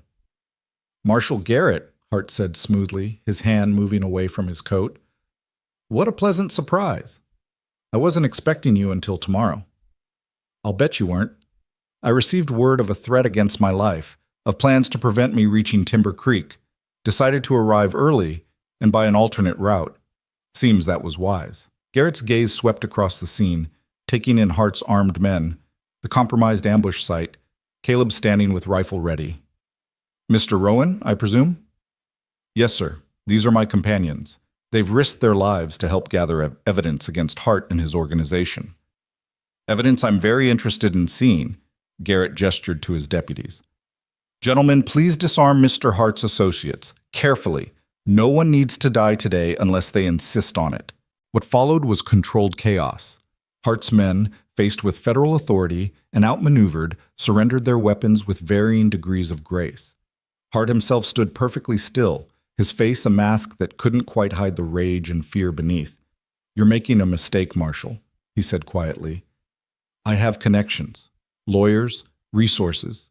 You'll never make charges stick. We'll see. Garrett turned to Caleb. The evidence? Caleb produced the copied documents from inside his coat, protected from the rain by oilcloth wrapping. Ledgers showing altered brands, forged deeds, and financial transactions proving systematic theft and fraud. Sworn statements from witnesses including former employees willing to testify to murder, arson, and intimidation. And names, dates, locations, everything you'll need to build a case. The marshal examined the documents briefly, his expression growing grimmer with each page. This is extensive, thorough. If even half of this holds up, Hart's going to prison for a very long time. He looked at Hart with something like disappointment. You could have been something better than this. You had resources, intelligence, opportunity. You could have built an empire legitimately, but you chose cruelty and theft instead. What a waste. Save your judgment for someone who cares, Hart spat. I built what I have through strength and will, through taking what weaker men couldn't hold. That's not crime, that's nature. No, that's crime, and nature is about to lock you in a federal prison. Garrett nodded to his deputies. Take him. We'll hold trial in Cheyenne, but I've seen enough here to place him under arrest. As the deputies moved to restrain Hart, the cattle baron's mask finally cracked. You haven't won. You've just made yourself targets. I have people, connections that reach farther than you can imagine. They'll come for all of you. Then they'll face the same justice you are. Caleb's voice was steady, final. Your empire is over, Hart. Accept it. They took him away, still shouting threats, his voice fading as the deputies led him toward their horses. His men followed, disarmed and defeated, the fight gone out of them with their leader's capture. In less than an hour, the threat that had dominated Caleb's life for months, that had nearly killed him, that had forced him and Nora to run and fight and bleed, was simply over. Marshal Garrett turned to Caleb and extended his hand. You did good work here, dangerous work, but good. These documents will help us dismantle Hart's entire operation. There will be more arrests, more trials, but the heart of it, that's finished today. Caleb shook his hand, feeling the weight of weeks lifting from his shoulders. Thank you for coming, for believing us. I'd like to say I came purely out of duty, but truth is, I've been hearing rumors about Hart for years. Could never get enough evidence to move against him. You handed me everything I needed on a silver platter. He glanced at Nora, Porter, Mitchell, and Samuel, who'd emerged from their positions. You all should be proud. You stood against power when most people would have run. That takes real courage. We did what needed doing, Nora said simply. Nothing more. If everyone did what needed doing, I'd be out of a job. Garrett smiled briefly. You'll need to come to Cheyenne in about a month. Give your formal testimony. But for now, go home. Rest. Live your lives without looking over your shoulders. Home. The word echoed in Caleb's mind. He He'd been running for so long he'd almost forgotten what home meant. But looking at Nora, seeing her smile for the first time in days without fear shadowing it, he realized home wasn't a place. It was wherever they decided to build it together. The rain had stopped by the time they returned to Timber Creek. The clouds were breaking up, letting through shafts of golden afternoon light that made everything shimmer like the world was being washed clean. The whole town seemed to know what had happened. News traveled fast in close communities, and people emerged from buildings to watch them ride in, not cheering exactly, but nodding with respect and something like approval. Mrs. Kendrick met them at the boarding house with hot coffee and fresh bread, asking no questions but clearly pleased to see them all alive. Samuel Price disappeared back to his small office, accepting their thanks with characteristic quiet grace. Porter and Mitchell stayed for the coffee, both looking exhausted but profoundly relieved. "So what now?" Mitchell asked. "Hart's arrested. His organization is collapsing. Where does that leave us?" "Free," Porter said. "For the first time in years, actually free to make our own choices without fear." He looked at Caleb. "I meant what I said about that farm. Small place, maybe just enough land for vegetables and a few chickens. Somewhere I can work for myself. Think I've earned that." "You've earned it 100 times over." Caleb felt genuine warmth toward this man who'd risked everything to help expose Hart's crimes. "What about you, Mitchell?" "School, education. Like I said before." The young man's face held determination. "I want to teach. Help kids understand that they don't have to accept the world as it is, that they can fight for better. You taught me that, Rowan. You and Mrs. Bell. You taught yourself. We just gave you opportunity." Nora smiled at him. "You'll make a fine teacher. Those kids will be lucky to have you." They talked until the sun was setting, making plans, sharing dreams that had seemed impossible just days ago, but now felt within reach. Eventually, Porter and Mitchell left to find their own lodgings, leaving Caleb and Nora alone on the boarding house porch as stars began emerging overhead. "So," Nora said softly, "we actually did it. We survived. Hart's going to prison, and we're here, alive, free to do whatever we want." "Whatever we want," Caleb repeated, testing the words. "That's a dangerous amount of freedom. What do we want?" "I know what I want." She turned to face him, and in the lamplight spilling from the windows, her face was beautiful and certain. "I want that boarding house we talked about, Bell and Rowan. I want to build something good and clean and honest where people can rest safely. I want to wake up every morning knowing I'm making something better instead of just running from something worse. And I want to do it with you." Caleb's heart was so full it felt like it might burst. "I want that too. All of it. But Nora, I need to say something first. Need you to understand what you mean to me. Caleb, please. Let me finish." He took both her hands, held them gently. "When you found me bleeding under those stars, I was ready to die. I'd given up. But you refused to let me quit. You fought for my life when I'd stopped fighting for it myself. And then you stood beside me through everything that followed, the running, the danger, the impossible odds. You saved my life not once, but a dozen times.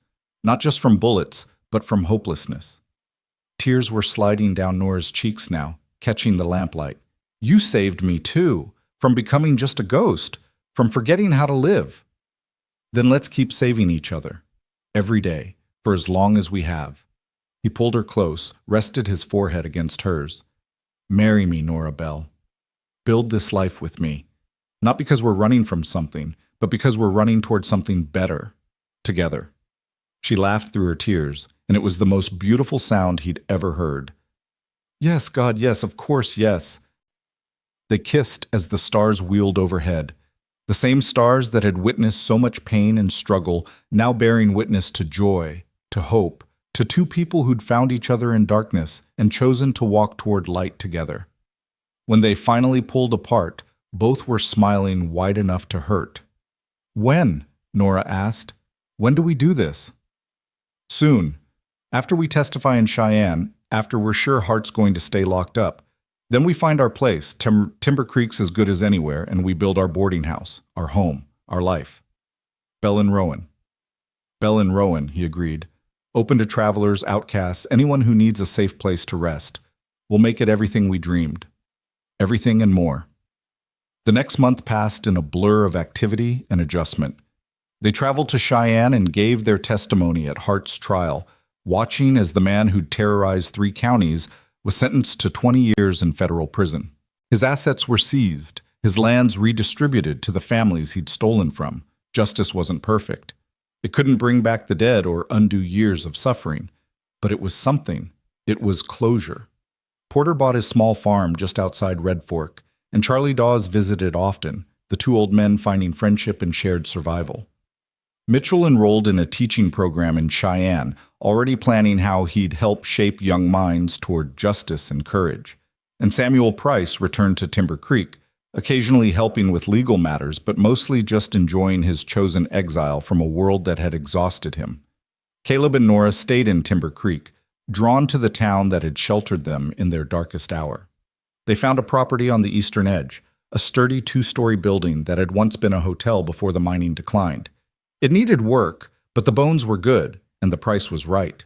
They spent late summer and early fall renovating, turning the neglected building into something warm and welcoming. They stripped old wallpaper and replaced it with fresh paint. They fixed sagging floors and broken windows. They bought beds and linens, tables and chairs, everything needed to make guests comfortable. Mrs. Kendrick helped with advice and sometimes with her own hands, claiming she had nothing better to do and enjoying the company. On a crisp October morning, they held a small ceremony in the meadow behind the building. Porter came from his farm. Mitchell traveled from Cheyenne. Charlie Dawes stood up as witness. Samuel Price officiated. His rusty legal authority pressed into service one more time. And Mrs. Kendrick watched with the satisfaction of someone who'd known all along how this story would end. Nora wore a simple dress the color of Wyoming sky, with wildflowers in her hair. Caleb wore new clothes that actually fit, feeling strangely formal and more nervous than he'd been facing Hart's guns. When Samuel asked if they took each other, to have and to hold through whatever came, they both said yes with voices that didn't waver. "I now pronounce you husband and wife," Samuel said with just a hint of his old lawyerly ceremony. "You may kiss your bride." And Caleb did, holding Nora close while their small gathered family applauded and whistled. When they broke apart, both were grinning like fools, and neither cared who saw it. They opened Bell and Rowan's doors the first week of November, hanging a sign that Caleb had carved himself, simple but elegant, the 2 names side by side. Their first guest was a traveling salesman who needed a place to rest, who paid in advance and thanked them profusely for clean sheets and good food. Their second was a widow with 3 children, running from an abusive situation, who had no money but needed safety. They took her in anyway, gave her work in exchange for room and board, helped her start building a new life. Word spread. Bell and Rowan became known as a place where you could find shelter regardless of your circumstances, where the owners asked few questions but provided safety and dignity. They weren't wealthy, probably never would be, but they were building something that mattered. On cold nights, when the work was done and guests were settled, Caleb and Nora would stand on their porch and look up at the stars. The same stars that had witnessed Caleb bleeding out and Nora choosing to stop. The same stars that had watched them run and fight and refuse to give up. The same stars that now bore witness to something gentler, to healing, to building, to love that had been forged in fire and proven strong enough to last. "Do you ever think about that night?" Nora asked one such evening, her breath misting in the cold air. "When you were dying and I found you?" "Every day. It's when my life started, really. Everything before was just preparation for meeting you." "That's poetic nonsense, but I'll allow it." She leaned against him, and he wrapped his arms around her, both of them warm despite the cold. "Do you have regrets? About how hard it was? How much we had to go through?" Caleb considered the question seriously. The pain, the fear, the blood. None of it had been pleasant. The wounds he'd taken still ached on cold mornings. The memories of violence still visited him in dreams sometimes. But looking at what they'd built, at the life they were living, at the woman in his arms who'd chosen to stand beside him through everything, "No regrets," he said firmly. "Not a single one. All of it. Every terrible, impossible moment. led here, led to us, to this life. I'd go through it all again if it meant ending up here with you. Good answer. She turned in his arms, kissed him softly. Because I feel exactly the same way. You gave me back my life, Caleb Rowan. Reminded me what it means to hope, to fight, to believe in something beyond just survival. We gave that to each other. That's what makes it special. They stood together as night deepened and stars multiplied overhead, two people who'd found each other in darkness and built a light that would endure. Inside the boarding house, lamps glowed warm in windows, smoke rose from the chimney, and the sound of quiet conversation and laughter drifted out to where they stood. This was what they'd fought for, not just survival, but life, not just existence, but purpose, not just breathing, but truly living. And they'd done it together, would keep doing it together, for as long as the stars kept turning overhead. In the years that followed, Bell and Rowan became legendary in its small way. People spoke of the couple who ran it, the man who'd nearly died exposing corruption, the woman who'd saved him and stood beside him through everything. They spoke of how travelers always found welcome there, how the desperate always found shelter, how the broken found a place to heal. More buildings went up around the original boarding house as Timber Creek slowly transformed from rough mining town to actual community. A proper school where Mitchell eventually came to teach, a church built by people who believed in second chances, a medical clinic run by a doctor who appreciated Nora's field surgery skills and trained her further. Porter's farm thrived, supplying Bell and Rowan with fresh produce. Charlie Dawes's blacksmith shop became a gathering place for men who'd found honest work after years of being squeezed by Hart's empire. And Samuel Price, in his quiet way, helped write laws that would prevent another Hart from rising to power in Wyoming territory. As for Hart himself, he served his sentence and died in federal prison, his empire scattered to the winds, his name becoming a cautionary tale about the dangers of unchecked greed and cruelty. The land he'd stolen was returned to rightful owners or given to those who'd work it honestly. The fear he'd inspired slowly faded, replaced by something better. Hope that justice could prevail, that ordinary people standing together could overcome even the most powerful corruption. 5 years after that night under the stars, Nora gave birth to a daughter with dark hair and her mother's green eyes. They named her Hope, which made Mrs. Kendrick cry and claim it was too sentimental while secretly being delighted. 2 years later came a son they named Thomas, after Nora's first husband, because she said both her great loves should be honored, and Caleb agreed without hesitation. The children grew up in Bell and Rowan, learning from their parents that home was something you built with your hands and heart, that standing for what's right mattered more than comfort, that love was a choice you made every day. They heard the story of how their parents met, the dramatic version with shooting and chasing, and the quieter, true version about choosing to stop, to help, to stand together against impossible odds. And every year on the anniversary of that night, the night Caleb was shot and left for dead, the night Nora found him and refused to let him die, they'd stand together under the stars. Sometimes just the two of them.